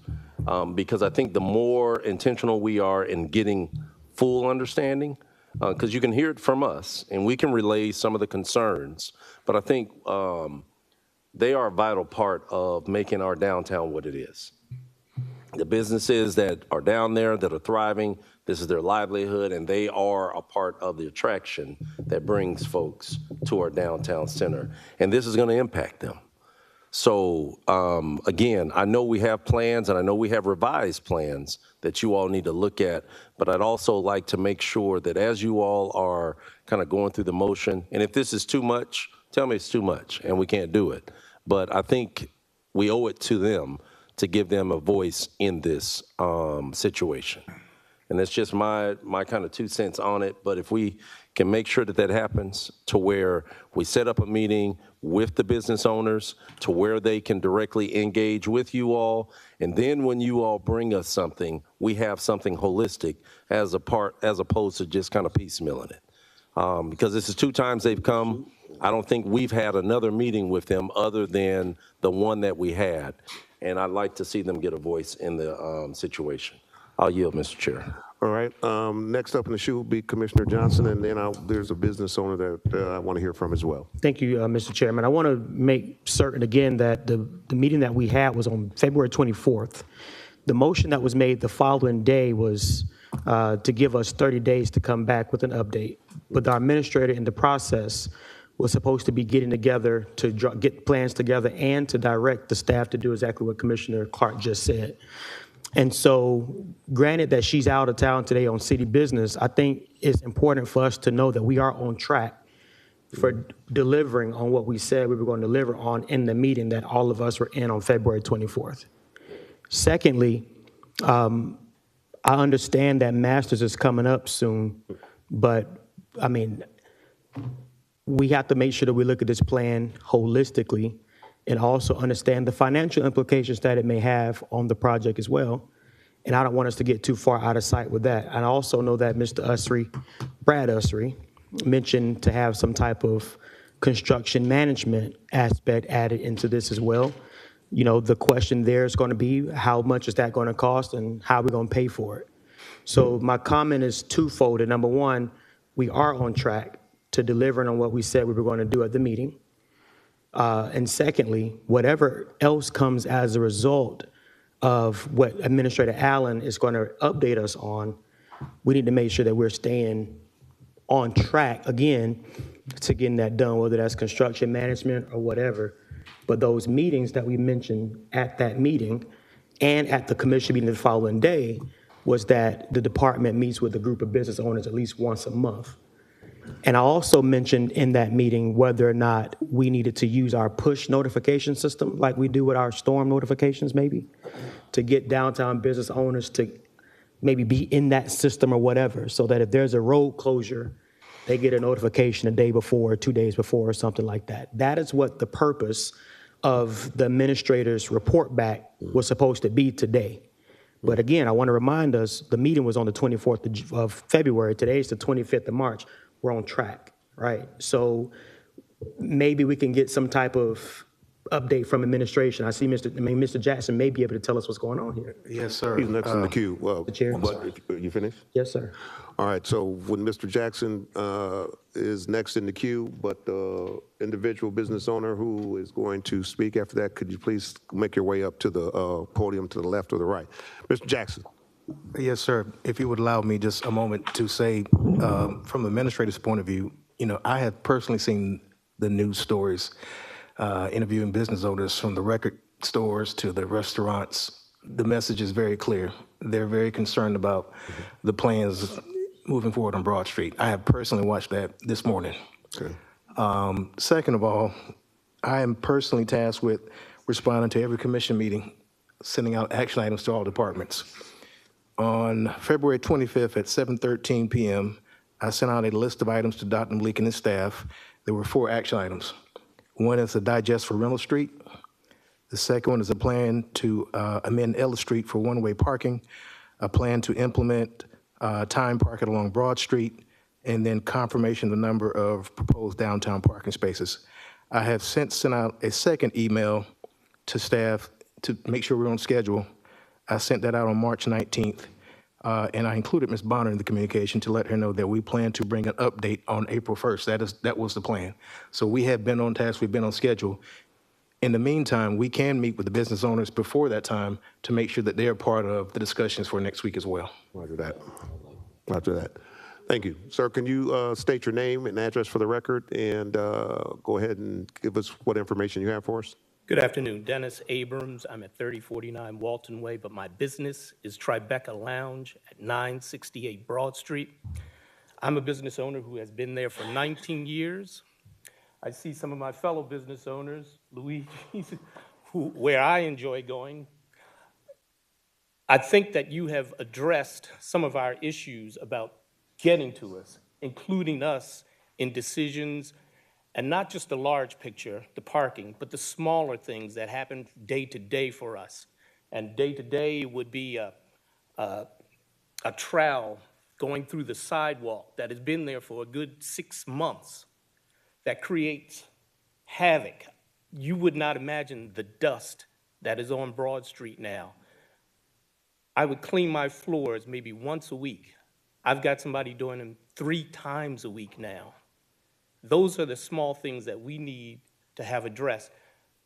It's not a hard thing to have that thing sealed up, a trowel through the streets that I've seen patrons trip on and have to walk around. I've seen dogs evacuate themselves on that dirt. Just the small things, again, that's what matters to us. And I think, like myself, a lot of us don't feel that the commission, the city, has included us in any plans or included us just to say thank you. Supposedly, we've been notified by putting notices in our doors. Notices blow away. I don't get mail at my address at that bar. Mine goes to a P.O. box. I sure get my tax information that when you want to tax me, you send that to the right place. Just include us, that's all we ask. Thank you. Director Malik? Yes, sir. So I just wanted to respond to the action, so engineering already initiated everything to take care of actions. So we're going to bring update, but it's not going to be really like road diet for rental out. So we already have a task order assigned to the engineer, but they have to come out and do the survey and all of the things. So that work is already started, we have meeting periodically. The last, when we started the construction at 15, we have a meeting on February 6th, and 30 plus 40 people showed up on that. And I've personally been constantly communicating with the DDA, the Augusta Chambers, few other organizations who kind of represent these businesses. But engineering is open to any other way to communicate. It's not that, and we can have monthly meeting. The challenge is really whenever we have meeting, only a few attend those meetings. So we're doing our best. I met with the contractor from prison, top to the bottom, to the superintendent, soon after that meeting. And actually I shared in the text message, Commissioner Guilford sent us the talks at them. So we're gonna reinforce and push them to have more signage, actual. They have digital message. I told them nobody can read your digital message. You have to put actual signage. So we're working through that. So please give engineering a little more time. Because I don't want to bring something prematurely and then we have to change and then we're gonna have same conversation on that, like especially the road, like one way. We have to look at several aspects, but we actively, as a department, are working on to bring everything what this body Oscar, So again, I can get with Brad. I mean, I know Brad very well. See what other means we can do to have, that meeting. So. Okay, well, it appears that there needs to be a date for that meeting more sooner than later. But the other thing is that I didn't hear addressed was it Abrams? Was that the last? That he mentioned about all this dust. Are you familiar with what he's talking about? Can you speak to that? Yes, sir. Yeah, and how sorry, we can get that taken care of? Yes, sir. Yeah, so that is a utility card. That's a gas company. That's their card, and I've been really pushing them since last week they have to come and do the cold patch on that. So they are filling in and come back and fill in more. So that is the gas line, but that's on one of my top priority. And actually, I have conversation yesterday with my utility engineers. So we're working through to get them to come back and do the cold patch on that. Yeah, so there's a gas line cut. Yes, sir. Okay, is there anybody else to shoot? Mr. Russ? Mr. Chairman, if you Yes, don't sir. mind, I just want you guys to know there's many levels to this, so you got the communication, and for the business owners, with all due respect, it's not the day before. We need to know a couple of weeks before so we can prepare, especially restaurants. I mean, you just need a little bit more than 24 hours. And sometimes, we get no notices and then the road's closed. That's the first thing. The other thing is when we get into construction is access. So we know it's going to be uncomfortable. I think Commissioner Clark, you said it best, as y'all excuse me, says this is going to suck. But so, I think what we've got to do, we understand that, but we got to have access to our business every day on all blocks. And another thing that's got to be managed, this whole project's got to be managed every single day, not every week. And then lastly, the end result has got to be a net gain on parking. We can't have a reduction. We've already got an issue there. So I think, it can be redesigned so we have a net gain, I think. Roger that. Anyone else? All right, so we'll receive this as information, or who has what? Mr. Clark. Hey, Mr. Usry, before you leave, because this is a partnership and this is something we want to work together, as we're looking at our plan for the downtown, I know you're on your way to the Arena Authority. If you all can relook at your plan as well to see if there's any way we can add some benefit to obtaining more parking there as well. And I say that because it's going to have to be a win-win situation for us to be able to revitalize downtown. It will benefit us if we could even find a way to get some more parking spaces at the arena as well. I know we're spending tons of money on revitalizing the facility, but parking is a problem all the way across downtown, not just on Broad Street and surrounding areas, but even at the arena. Yeah. So if you can please carry that message as well to where let's work in tandem to try to see if we can benefit on that side as well. And we have purchased land and we're adding parking around the arena. Okay. And when we can get together on, this is another habit. Yeah, that's good. We have a plan on event days to alleviate some of that. Yeah, I just wanted to put that plug so that we can, you know, yeah. Thank you. Madam Clerk.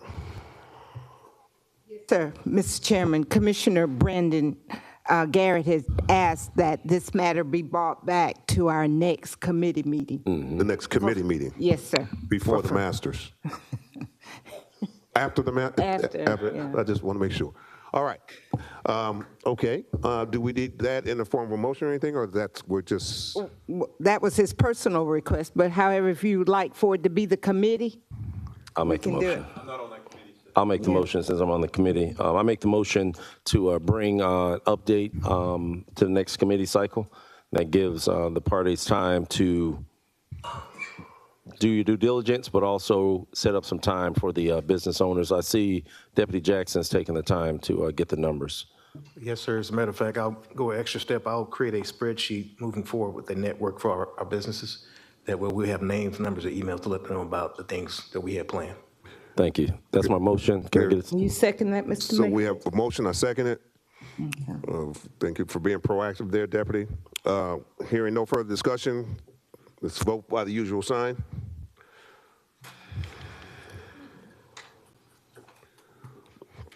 It's unanimous. All right, Madam Clerk. Top to bottom, I think Commissioner Jordan Johnson will go to number 1, if I'm not mistaken. Item number 1, approve amendment to the contract with ESG Operations for the operation of the water pollution control facilities and approve an additional 5-year extension of the contract. Commissioner Johnson. Thank you, Mr. Chairman. I'm not opposed to this. I just have a question or two Yes, for the procurement director or the utilities director. And it's not just for ESG. Honestly, this should have been for a lot of these contracts on this agenda and a lot of other capital funds. Just a quick question before we move forward. Utilities? Yes, sir. Thank you. Yes, sir. Come on up and go ahead and introduce yourself for the record. Afternoon, Commissioner. Good I'm afternoon. Kelsey Henson, Yes, Assistant good to see you. Director, Utilities, Construction and Maintenance, 1840 Wiles Road, 30909. Thank you. Thank you, sir. So, quick question. The original contract, do we have, did it call for any additional, like, extensions? I know that a lot of contracts that we do, they call for extensions to those contracts. Did this contract have an extension clause in it? Yes, sir, it did. The contract has really originally been in place for 10 years. It was evaluated 5 years in. It was added a 5-year extension at the end that we want to execute right now. So you do have the option for 5 years renewal? Yes, okay. sir, we do. And that does not require a bid to go out, and that's for this one. And any other contract that has extension clauses, do they require bids or do they not require bids? The extension is wrote in it, so we don't require a bid to execute the extension. And then when those contracts could they roll over, or do they just apply for that business? They apply for that business because they have the contract. Okay, all right. Motion to approve, Mr. Chairman. We got a motion to approve. Is there a second? Second. There's a second. Who motioned? Commissioners vote. Oh, he can't vote. He can't make a motion. Yeah, he's on the. Yes, he can. Who said he couldn't? No, he said who. He said who. You can't? Why did he say you couldn't? Well, either way, we got a motion and a second. Is there any further discussion? No, sir. Okay. Try to figure out. Exactly.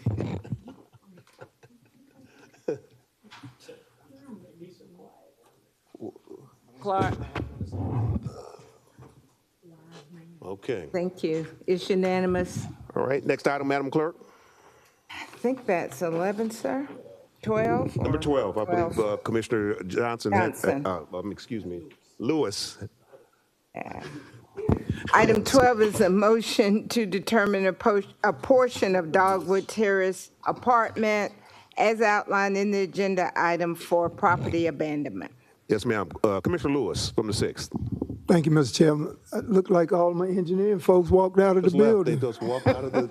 I don't think it was over with yet, and I had a If there's question any for. engineering services members out in the foyer, please step back in as quickly as you possibly can. You still have business before this commission, They're before this in. committee. They're in.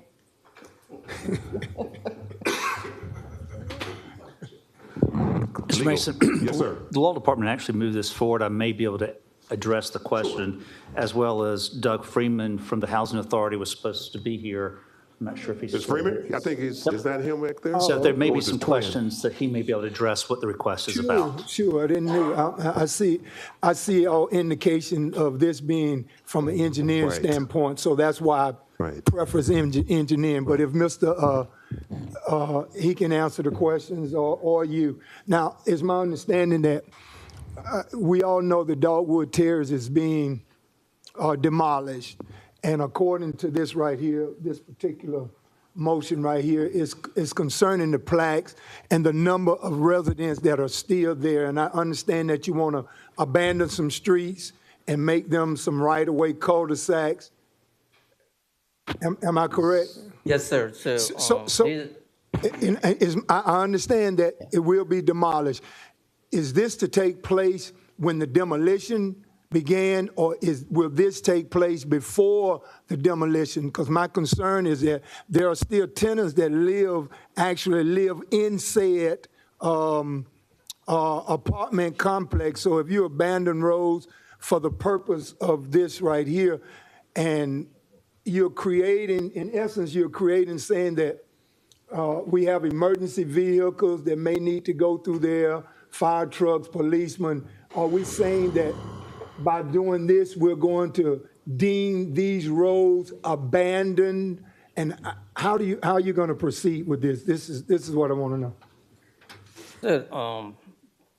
The way it should work, I'm just saying should because once city abandon these roads in favor of the housing authority, because that's what they use, and there will be, that's what one of the things, they have to have a cul-de-sac to turn around. Then they're gonna have redevelopment plan, so during that time, they will make changes to the road as a part of the new construction. They're not gonna make any changes, but they're doing the demolition and all of the other things, but I mean, that's the way it should flow. Okay, so if I'm understanding you correctly, you have 3rd Avenue, 2nd Avenue, and 1st Avenue that run from the actual housing authority complex, and it goes into Dowdy Park, into the neighborhood. So will those roads be actual cul-de-sacs that you can no longer come through that particular real estate? Or will 15th Avenue, Old Savannah Road, Dudley Drive, I mean, how is this proposed to be done? Yes, sir. So under the new development, when we abandon the roads, they have to go through those major roads to get to the other side. They won't be able to get straight through that. Through 1st Avenue, 2nd Avenue, and 3rd Avenue? Yes, sir. Those will be cordoned off, and that would actually be your cul-de-sac, your turnaround? Yes, sir. Right? And so from Savannah Road, there will be, because, you come out of that neighborhood into Savannah Road, there will be no differences right there, No, Don. so I think 15 is another one. 15th and Yes. Savannah Road, there will be no difference. Okay, so this is going to be done before all the tenants are out of that project, or will it be done when all of them have been relocated? Is it before or after?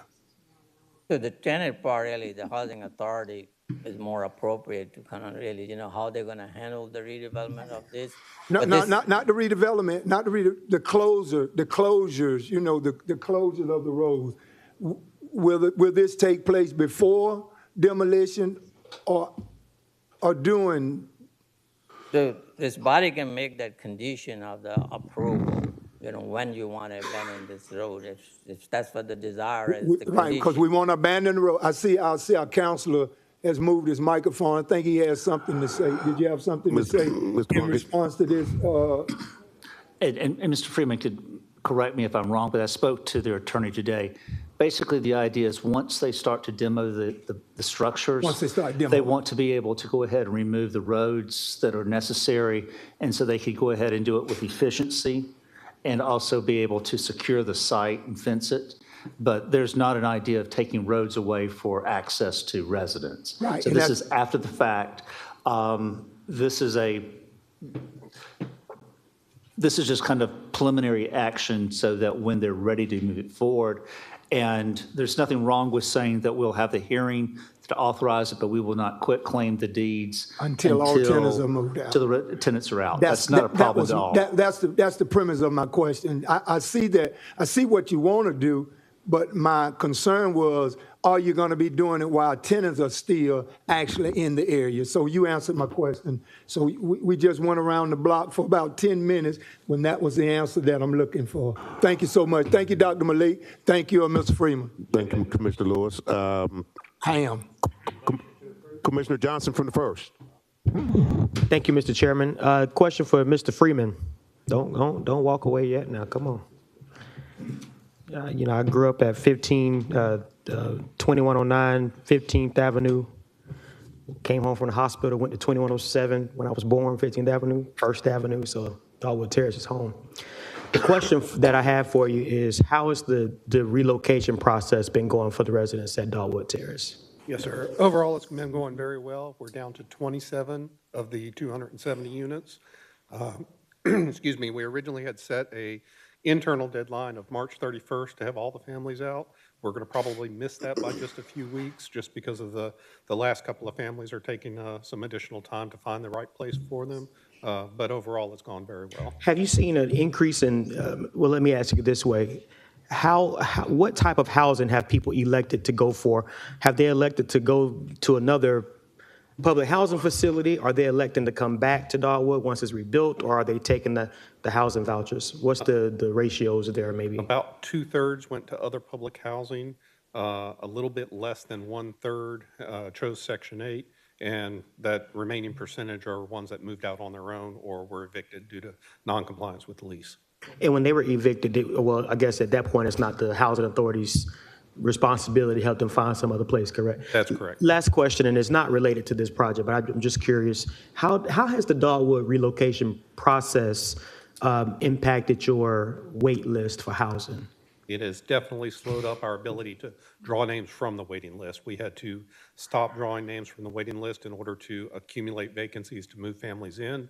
But as of 2.5 weeks ago, we started drawing names from the waiting list again. Okay, all right.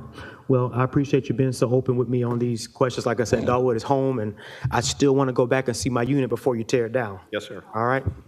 Thank you. All right. Can I put that in the form of a motion? To see, yeah, sure, certainly. No, we have a motion. Was there a second? All right. No, we got a motion and a second. well, no. So Commissioner Jordan has to see his without objection. Madam Clerk, you want to clean this up for us? Yes, sir, if I could get the motion. I didn't get it. Mr. Clark, can you give us a motion since you're on here? Your motion to approve it? We pulled it. It was Mr. Guilfoyle. Therefore. Huh? Mr. Lewis pulled it. He pulled it, but he's not on the committee. On the committee. So Mr. Guilfoyle? Okay. Right. And you're going to second it, Mr. Chairman? Well, the one who wants to see his house. You'll second that? Second. With the caveat that it not be Right. torn down before. Okay. With that being said, commissioners, go ahead and vote.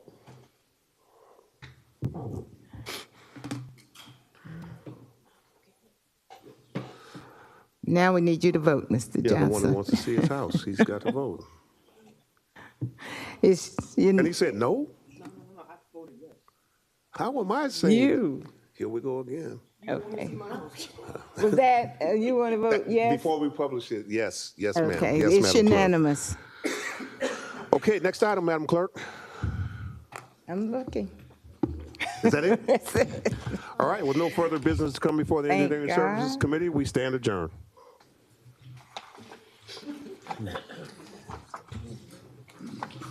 Madam Clerk, are we ready for administrative services? So are we ready for administrative services? We are, sir. Are there any additions or deletions? Well, yes, sir. We have one addition, a request from Commissioner Tony Lewis. He would like to give an update on the Georgia House Bill 581. There's no objections from the committee. We will add that item.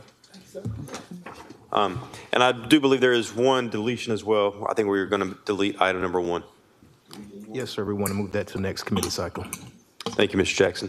Mr. Chairman, I'm not on the committee, but I would like to, never mind. We're fine. Okay. Yeah, I'll talk to you later. All right. And with those 2 items, I'd also like to present a consent agenda for items 2, 3, and 5. There's no objection. So moved. Second. All right. Got a motion and a second, Ms. Bonner. Voting. Yes, sir.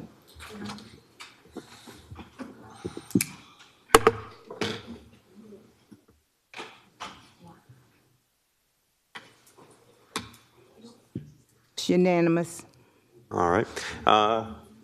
Think that we would take Commissioner Lewis's item first, and then we will do item number 4. Thank you, Mr. Chairman.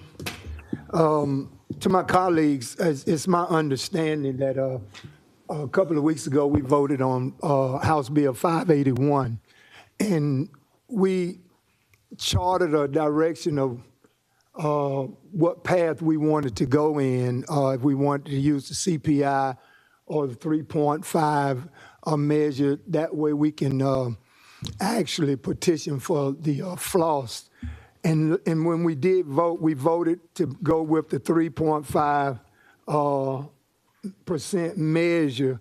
And it's my understanding that there's been some questions raised in Atlanta as we speak by way of that particular vote that we took on the floor. And I think that it wants to be presented with 3.22, if I'm not mistaken. 3.22. So we received this information today. And the only reason I'm bringing it up is because we voted on it last week. And I think it's only prudent that because of the measure that's being taken in Atlanta on behalf of Augusta, that we at least, we owe it to ourselves to know what's being done in Atlanta on our behalf when we actually voted one way and it's being presented a whole different way. So I said that to say this. Rep. Newton is going to push this measure through by reducing the amount from 3.5 to 3.22. And if it's something that we would like to have a say in, I think we need to at least voice our concern now, or, you know, to give a nod, give approval of the 3.22. It's my understanding that it won't be a significant difference of what the taxpayer would see according to our tax assessor, if I'm not mistaken. But the number is very minuscule, it's very small number, but at least we owe it to ourselves to know that once we voted on 3.5, if it was going to be changed to 3.22, then we at least have a say in it or a vote in it or some measure of us knowing what's going to actually be done in Atlanta on our behalf. So having said that, I guess, Mr. Attorney, for parliamentary procedures, what is required for us to do based on what we voted on the last time we voted on this particular measure? Mr. Commissioner, basically, when you adopted that resolution a couple of weeks ago, you were requesting that the local delegation move forward with a local act. There was an ad that was required to be run, and when that was done, the delegation has the ability to adopt or move forward through the General Assembly legislation that they think is appropriate. So I don't want to say open the door, but we requested them to take and make local acts relative to a floating homestead. Mm-hmm. And then it is within their discretion to approve or what we asked for or something slightly different or substantially different. And I think it's gone through 2 or 3 different derivations of, CPI. It's been a flat number. And the last information I had was, as of Saturday morning, I believe that our chief appraiser has had communications more recent than I have. But we don't have to take any action. That's within our local delegation, how they see fit to move this forward. So it's within their purview of, irregardless of what we determined, basically it was just right back in their hands anyway. Yes, sir, it was. So what we did was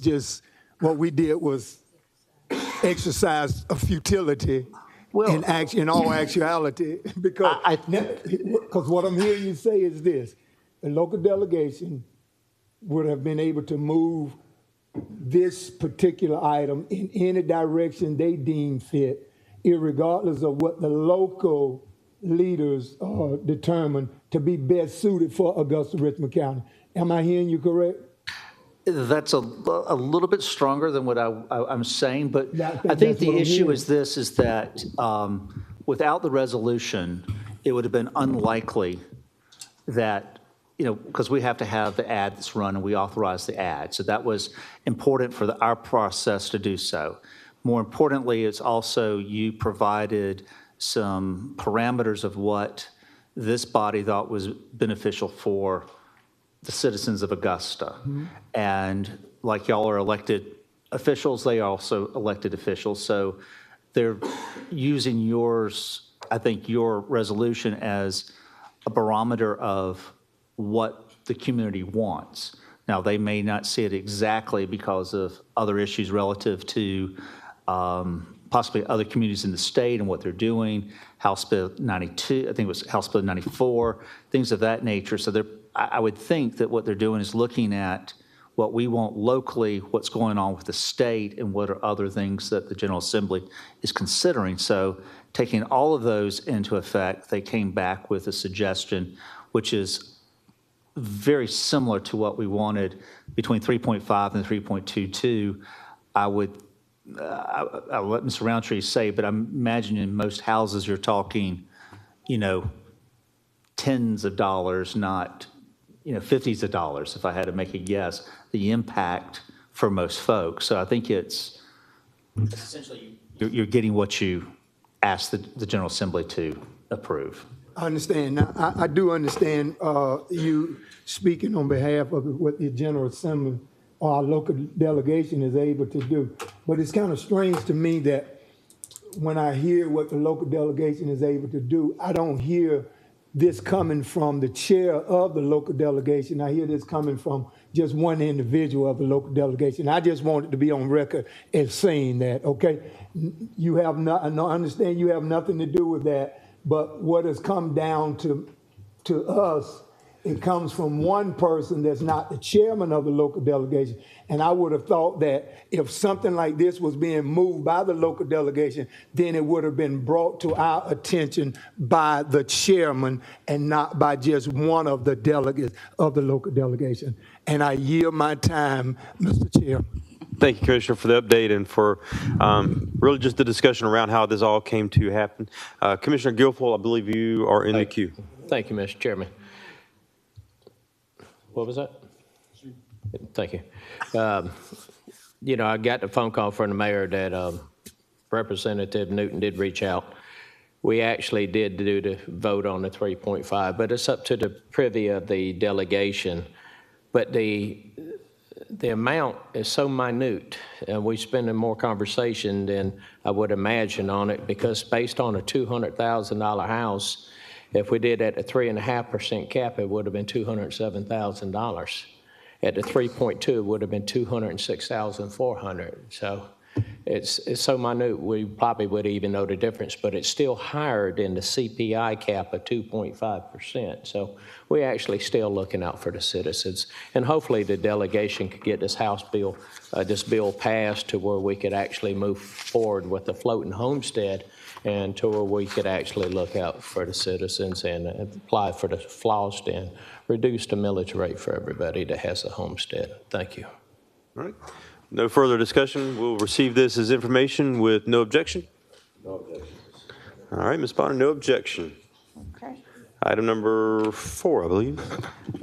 Item number 4 is to provide an update on recruitment status of all interim director positions, central services, county attorney, IT, and procurement. I left one out, finance as well. Finance, okay.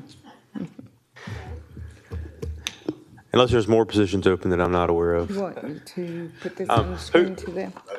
Yes, if you don't mind. Mr. Jackson, are you speaking towards this? Yes, sir, I am. All right. Well, can I tee this up? Yes, sir. So I know you sent out the email earlier with kind of when those dates were open for those positions. I think that Ms. Natasha is going to put that up on the screen. But really, the reason that I was wanting to have this discussion and just to kind of get the commission all on one page as well is just to look at these because, you know, our HR director told us sometime last year that interim positions really should not be interim for longer than 6 months, according to our guidelines within our government. And so in an effort to listen to her counsel as well as to listen to what's really happening in the world right now with looking for qualified candidates, I was just wanting to kind of get some dates concreted for where we can start looking at candidates and get these positions filled with permanent. Yes, sir. I'm going to ask Ms. Rooker to come up to kind of give you some dates, but I will give you some context of the communication. Okay. On Monday night, last evening, I sent out an email through Ms. Bonner about the 5 vacant positions, Central Services Director that was posted for advertisement on March 6th, the County Attorney on March 12th, Chief Information Officer February 17th, Procurement Director March 18th, Chief Finance Officer on March 12th. In response to Commissioner Guilfoyle's request in terms of, you know, how this was approved, I did reply back with several attachments, 5 in total. One was the approval letter from Administrator Allen, the February 4th Commission agenda, which is the executive strategy was approved, the January 28th Administrative Services agenda, which Ms. Rickard presented this strategy to you all, the PowerPoint on the executive hiring strategy, which listed all the vacant positions that we're talking about today, and then a Word document for a 60-day hiring strategy. So I sent that so you can have in your inventory some sort of reference documents just in case you want to talk about this at a later date. I will turn it over to Ms. Rooker to talk about timelines, however. And thank you, Ms. Rooker, for being here. Before we get started, Commissioner Johnson, do you have a question? I yield to the HR director. Okay, I just want to make sure. Thank you. All right, Ms. Rooker? I'm going to speak to the specifics of each of those positions that are up top, so please don't remove them, Mr. Jackson. The Central Services Director, we have already given the qualified candidates to the administrator. The county administrator, she posted that one, and she has scheduled interviews for that one. The Chief Information Officer, she has qualified candidates for that position.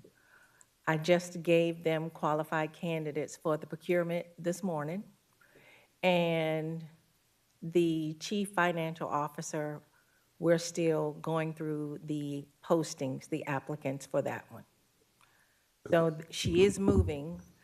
She has qualified candidates. It's just a matter of now scheduling time for her to interview and then bring to the commission her picks, her top selections. Okay. And in regards to, I know the Central Services is probably the one on here that's been interim longest at this point. How long, do you remember how long this position's been interim? About 2.5 years now? 2.5 years. I want to honestly say close to 3 years come May. Okay.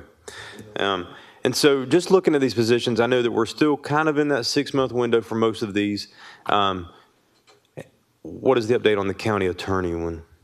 That was posted per my meeting with you all maybe 2 or 3 weeks ago in legal, and I immediately moved on that one. And so that is posted. It is actually out on the street, and we are waiting for some candidates to come in. So I'm moving faster on that one myself. Okay, good. there anything else? Commissioner Johnson, I think you had a question. Yes, sir. Thank you. This question is more so for Ms. Bonner or Mr. Jackson. Well, let's go to Ms. Rooker first. Ms. Rooker, are these positions advertised as such, the way that they are listed here? Are they advertised as those, using those titles? Yes, sir. Okay. I want to make sure that we're understanding and that we, are just really understanding what we're asking for. I know that we are required by our charter to have a general counsel, and this says county attorney. And then number 5, chief finance officer. We haven't changed from finance director to chief finance officer.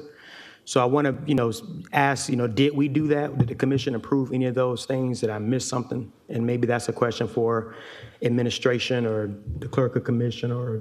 I think the county attorney, and I'll speak to that one, the county attorney is a misprint. Okay. Because what I posted is general counsel. Okay, so general counsel, regarding the chief finance officer, did we reclassify or did we change the role of the title finance director to chief finance officer? Did the commission make that action?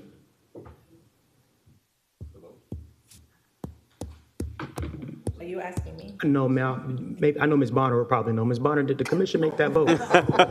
I mean, there's somebody here who knows a lot of stuff. So. Not to my knowledge, sir. Okay. Oh, so, and I want to back up. We changed the IT director to chief information officer by way of a vote a few years ago. The same thing would have to be done for chief finance officer, I would imagine, because those are two separate things. And so I'm just trying to get an understanding of how do we get to the point of having a chief finance officer advertised versus finance director.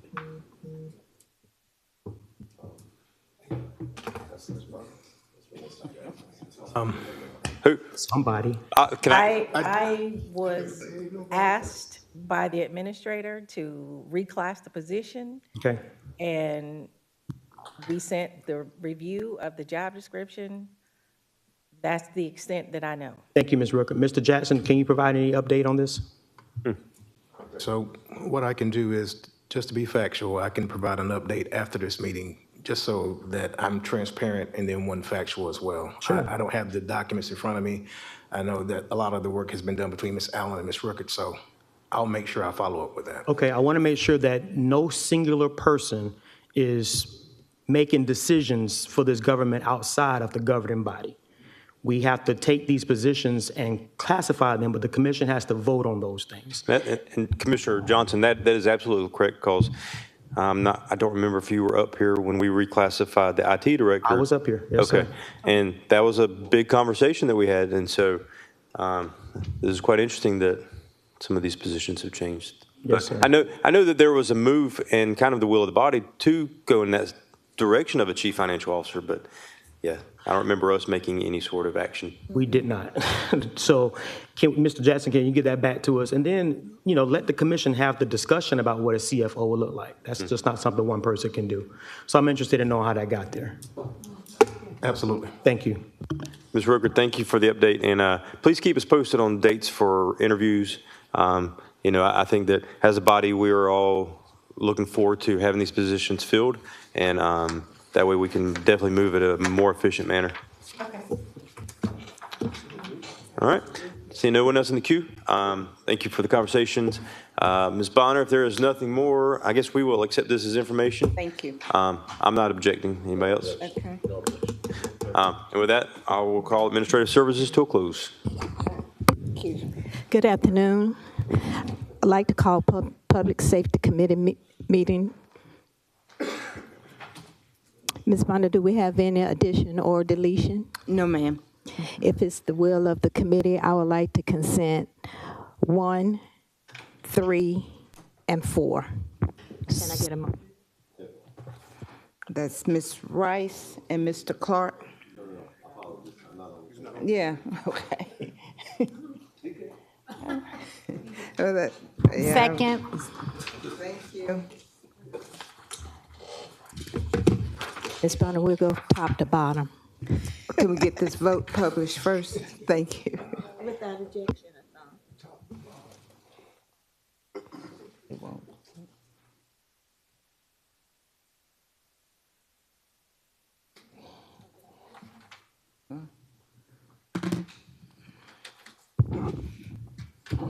It's unanimous.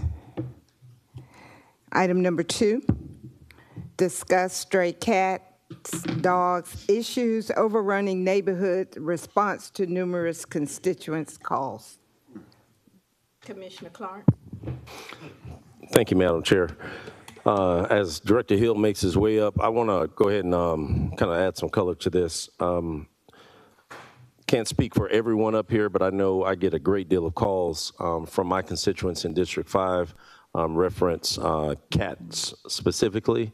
I added the dog component on here because if we're going to have a conversation, which a portion of this is more than likely going to lead towards some type of ordinance reforms and changes, and that's why I added the dogs to ensure that we have a holistic conversation.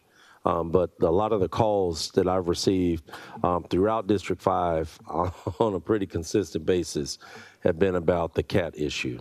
I asked Director Hill to come up so that he can add some specific clarity from a historical standpoint and for a pathway forward for us to do it. So Director Hill, if you can just introduce yourself and then really kind of give some specifics about the issue at hand. Thank you. Okay, good afternoon. Director Hill with Animal Services. Just want to kind of give y'all, the commission, some insight into the type of complaints that we actually handle. I know you all get phone calls all the time about dogs and cats, and you know, I just wanted to show that, you know, we are doing work. We are handling complaints and we are picking up animals. And for this presentation today, I've only included just the animals that we pick up from animal control, not anything that comes in, you know, through the shelter, through people bringing them in. So just to get started, we have just this year to date, and actually this is up to March the 23rd, from January to March 23rd. We've picked up 328 dogs and cats. That's for the entire county, just for that time period. 23 cats, 305 dogs. Those pickups come from total complaints of 1,170 total complaints. So from the complaints that we've been doing, those are the number of animals that we picked up based on those complaints. So to kind of give a little bit more dive into those numbers, I wanted to kind of show you what the districts that those calls are coming in, and also the type of complaints that they are the most prevalent when it comes to what we're searching for. So the complaint breakdown by district is a total of 1,165 total.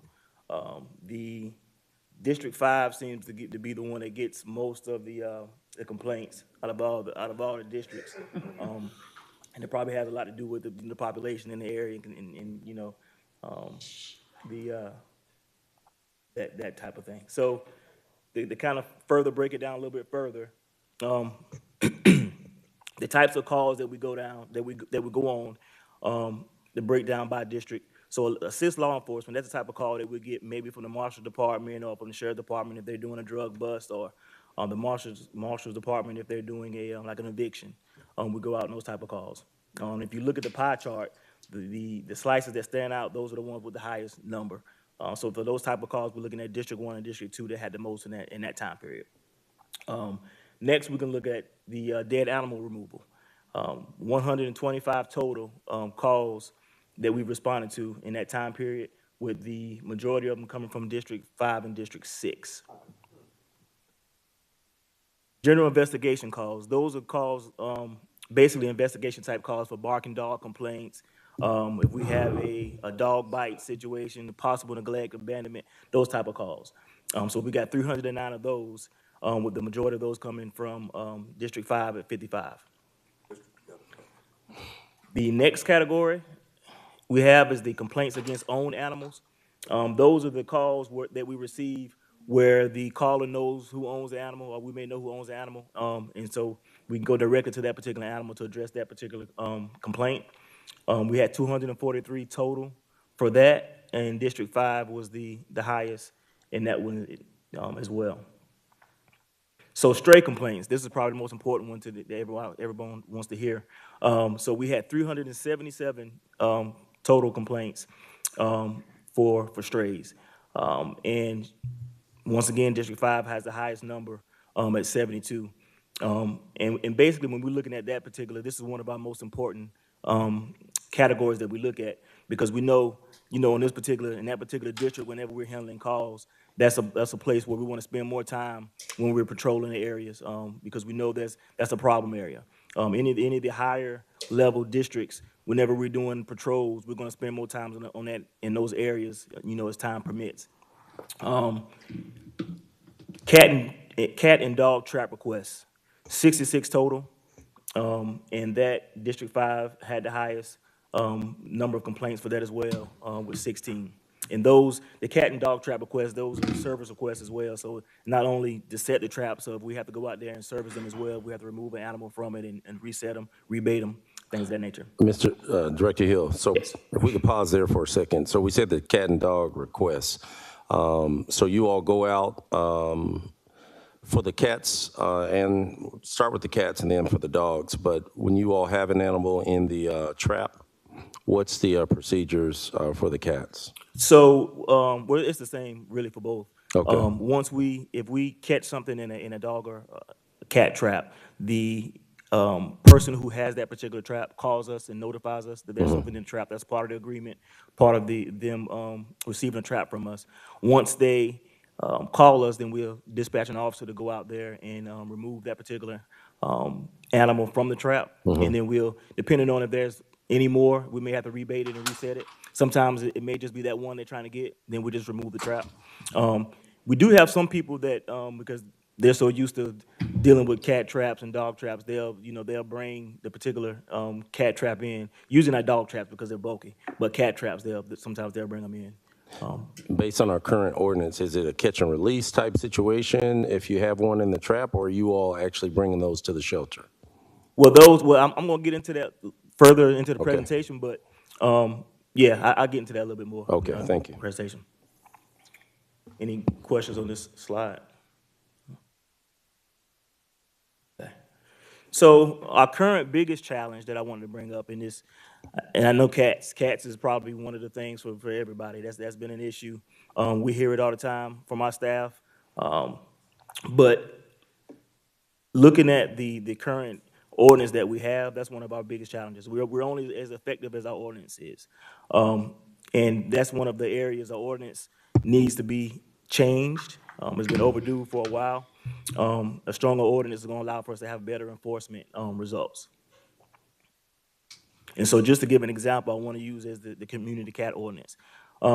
So I have on here, it was that the commission approved the community cat ordinance in August, but I believe it was actually in June.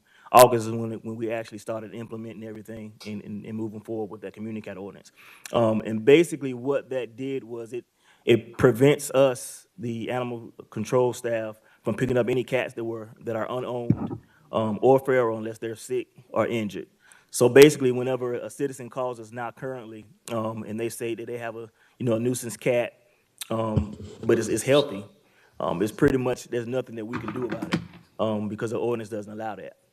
So that's one of the things that kind of hampers us on what we can do with these with the cat complaints. So as a result of that, our intake of cats and the number of cat complaints have dropped significantly, because if we can't take those calls, they're not getting logged in. And of course, the numbers of cats that we intake are going to decrease as well because of that. But however, we know it's been creating a bigger problem for nuisance cats because people still keep calling. And if we're not impounding them, then they're just going to keep breeding. And so just to give you kind of a graphic to show a 4-year trend line for the cat intakes that I have started with 2021. So if you look, the numbers have gone up to 2022, and then 2023, there's a drop, and that's exactly when we implemented the community cat program that the commission voted on. And then it continues to drop, since 2023 down to 2024. And that shows you that we know the cats are still out there, but we're just not picking them up because we can't. I got a question on this one.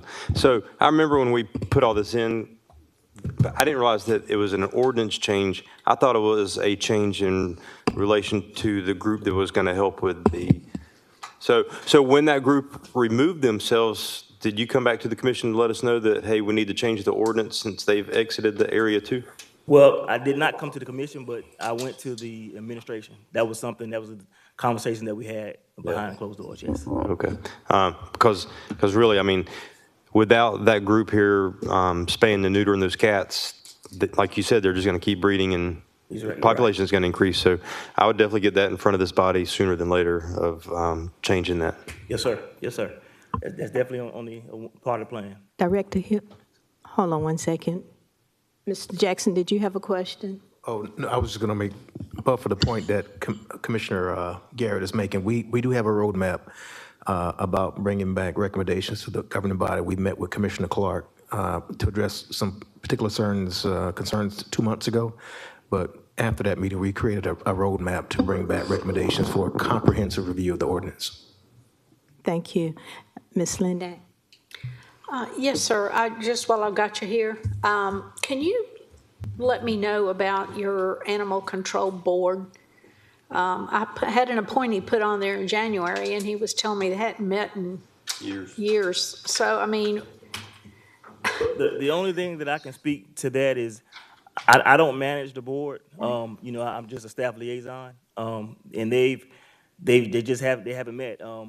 I can just tell you personally what I've been told is that they felt like it wasn't necessary, and it was a lot of times that it was the quorum wasn't. They didn't have enough of a quorum, and that's the same thing that I expressed. I think when I through email through your appointee. right? He was most excited to get appointed to it, and then very disappointed that the committee That they don't meet. that they don't even meet. I was just asking because he was wondering. I said, go call a meeting or do something, but I was just wondering if you knew why we have a board that never meets, and if we do, why we need boards that don't meet. I don't understand. So that's all. Commissioner Garrett. Thank you. I have a question for Ms. Bonner in regards to Commissioner Slindak's question. Is it normal for the director not to be the one to schedule board meetings?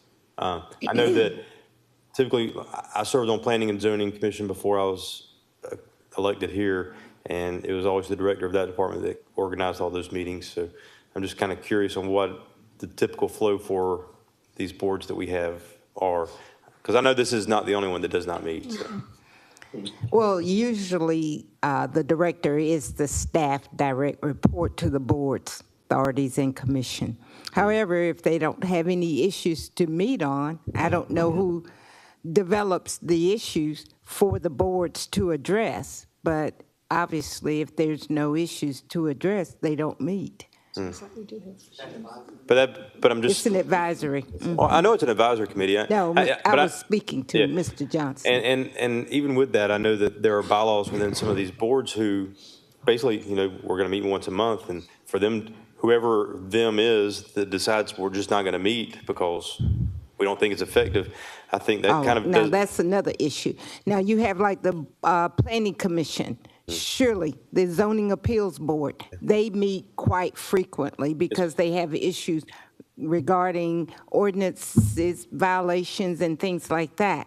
Now, what particular issues they would have at the Animal Control Department, and if a director had the need for them to convene, then he would direct that to the chairman of the board to actually call a meeting. Right, and maybe this is a question for the attorney. At what point can a board not meet and be even functional or a real thing, or can the commission abolish that just for? So there are certain boards that have statutory issues in terms of meetings. For instance, Ms. Bonner's helping us with the URA meeting as an annual meeting that's going to occur tomorrow. Other boards meet on a kind of an ad hoc or as needed basis. I think there's some issues with lack of attendance. So, either by quorum or certain members are appointed and don't show up. Most of the boards have a right to remove after so many misses and things of that nature. No, ma'am, nope, that is not true. Several of them do statutorily, they can be removed. Oh, okay. Well, So that, But that would require them to actually meet to remove those people. Yes. And to have a quorum in order to do that. So that is another issue that I've run into is some board members have wanted to remove board members, and then they can't get a quorum together to even do that. So it's like. So recently, it was Mr. Guilfoyle originally made the issue, and it was talked a little bit.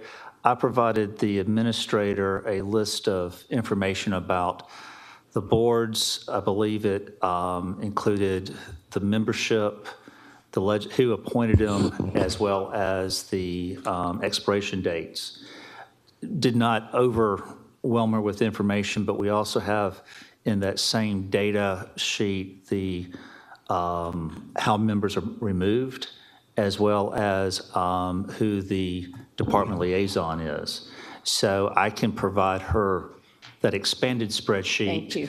And have the administrator send that out to y'all. Basically, you can look at which board, and then we can look at the enabling act and whether or not you wanted to remove or get rid of the board. Thank you. As to specifically about the animal control, I know that Mr. Meller's working with, and I don't want to steal any thunder, but he's been working on some revisions with the animal control ordinance with the director, I believe. And, possibly that board would be appropriate to be convened just to get some feedback from the community in that regard. But again, sometimes it's just on an as-needed basis. And hopefully with those revisions to the ordinances, we're communicating with Blythe and our friends in HEPSPA. Commissioner Smith-Wright. I knew it was coming up. Commissioner Smith-Rice. Yes, I don't want to get off track, but speaking of these boards and Stay germane to the subject and not. Yeah, about the board.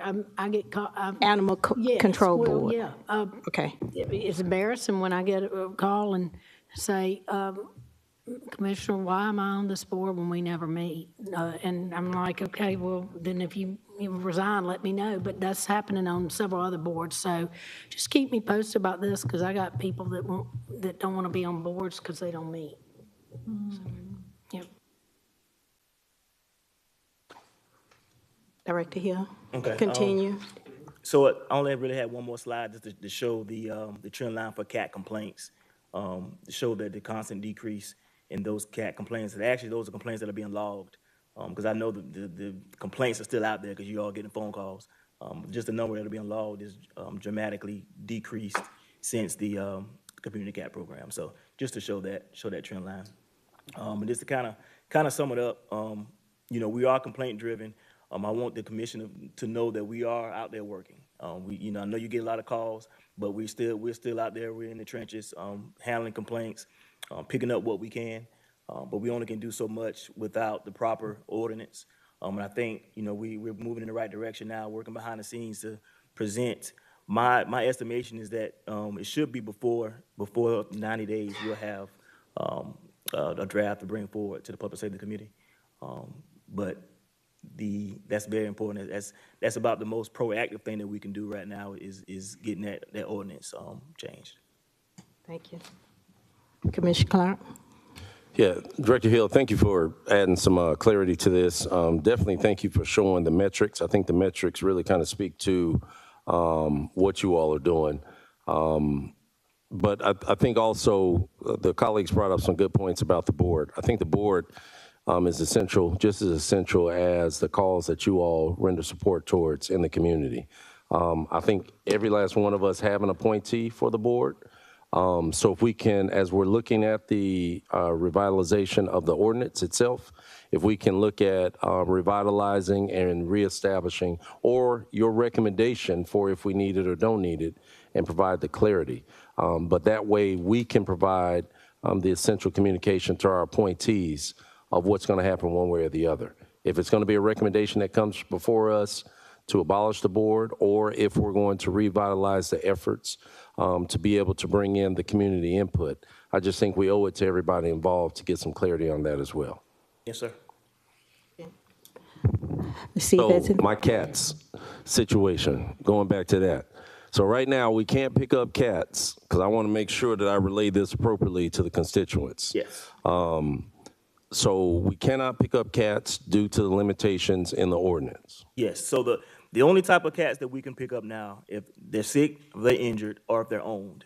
So that's kind of a loophole, the owned part. That's a slippery slope because you're saying if they're sick or injured, as many complaints as we're getting right now, it's probably going to be an uptick in injured cats. If we don't get something really, and I know that sounds cold, but I mean, seriously, people are really getting agitated with the overrun of cats because they're on their vehicles, they're on their porches, they're in their, they're just overrunning them in their own properties. And I don't want to advocate for that. So let me clarify that. I'm not advocating for anybody to do anything like that. But I'm just saying people are really up in arms about the overrun of cats. And you're absolutely right. I mean, people have told us, well, I take care of the problem myself. So that's why it is imperative that we do. That's one of the key points in making this change to this ordinance. There's going to be some other things as well, but that's one of the key issues because we're dealing with cats now that, in a bad way. Okay. Thank you, sir. Thank you, Madam Chairwoman. yes, thank you. Thank you, Director Hill. I believe that's all, but before I convene our committee, I would just like to say congratulations to Commissioner Mason on his recent award for Man of Excellent Public Service with the Bethel AME Church. So congratulations, sir. And with that, that's all we have in public safety. Information for the record. Yes, ma'am. Madam Chair. Without, Yes, sir. Yes, ma'am, without objection. thank you.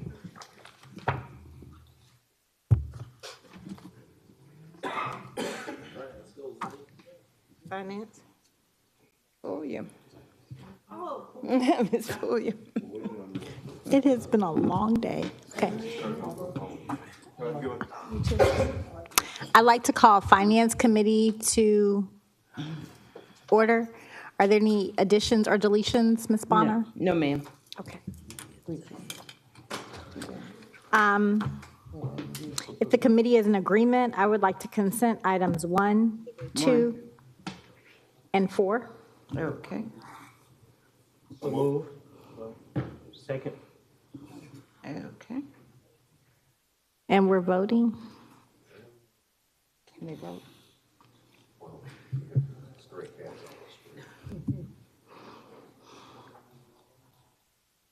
Do I need to call roll call? Okay, we'll need a roll call on this. Ms. Pulliam, Yes. Mr. Johnson, Yes, ma'am. Mr. Mason, Yes, ma'am. and Mr. Guilfoyle is out. So that motion carries with Mr. Guilfoyle out. Item number 3, ma'am. Yes, ma'am.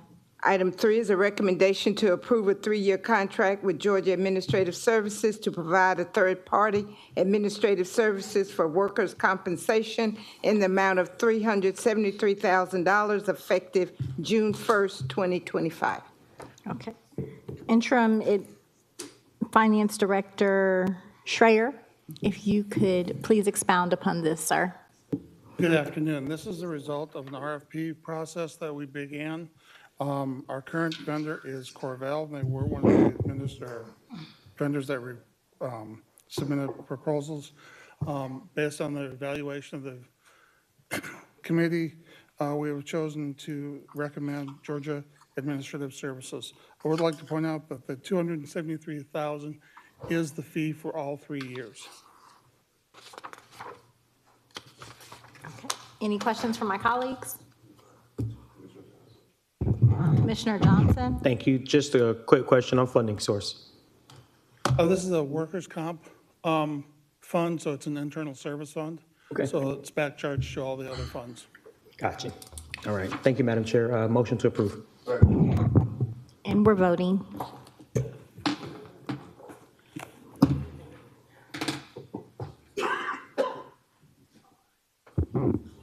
That motion carries with Mr. Guilfoyle out. Thank you. Thank you so much. Do I get an award for the shortest committee today? All right. Thank you, Finance Committee.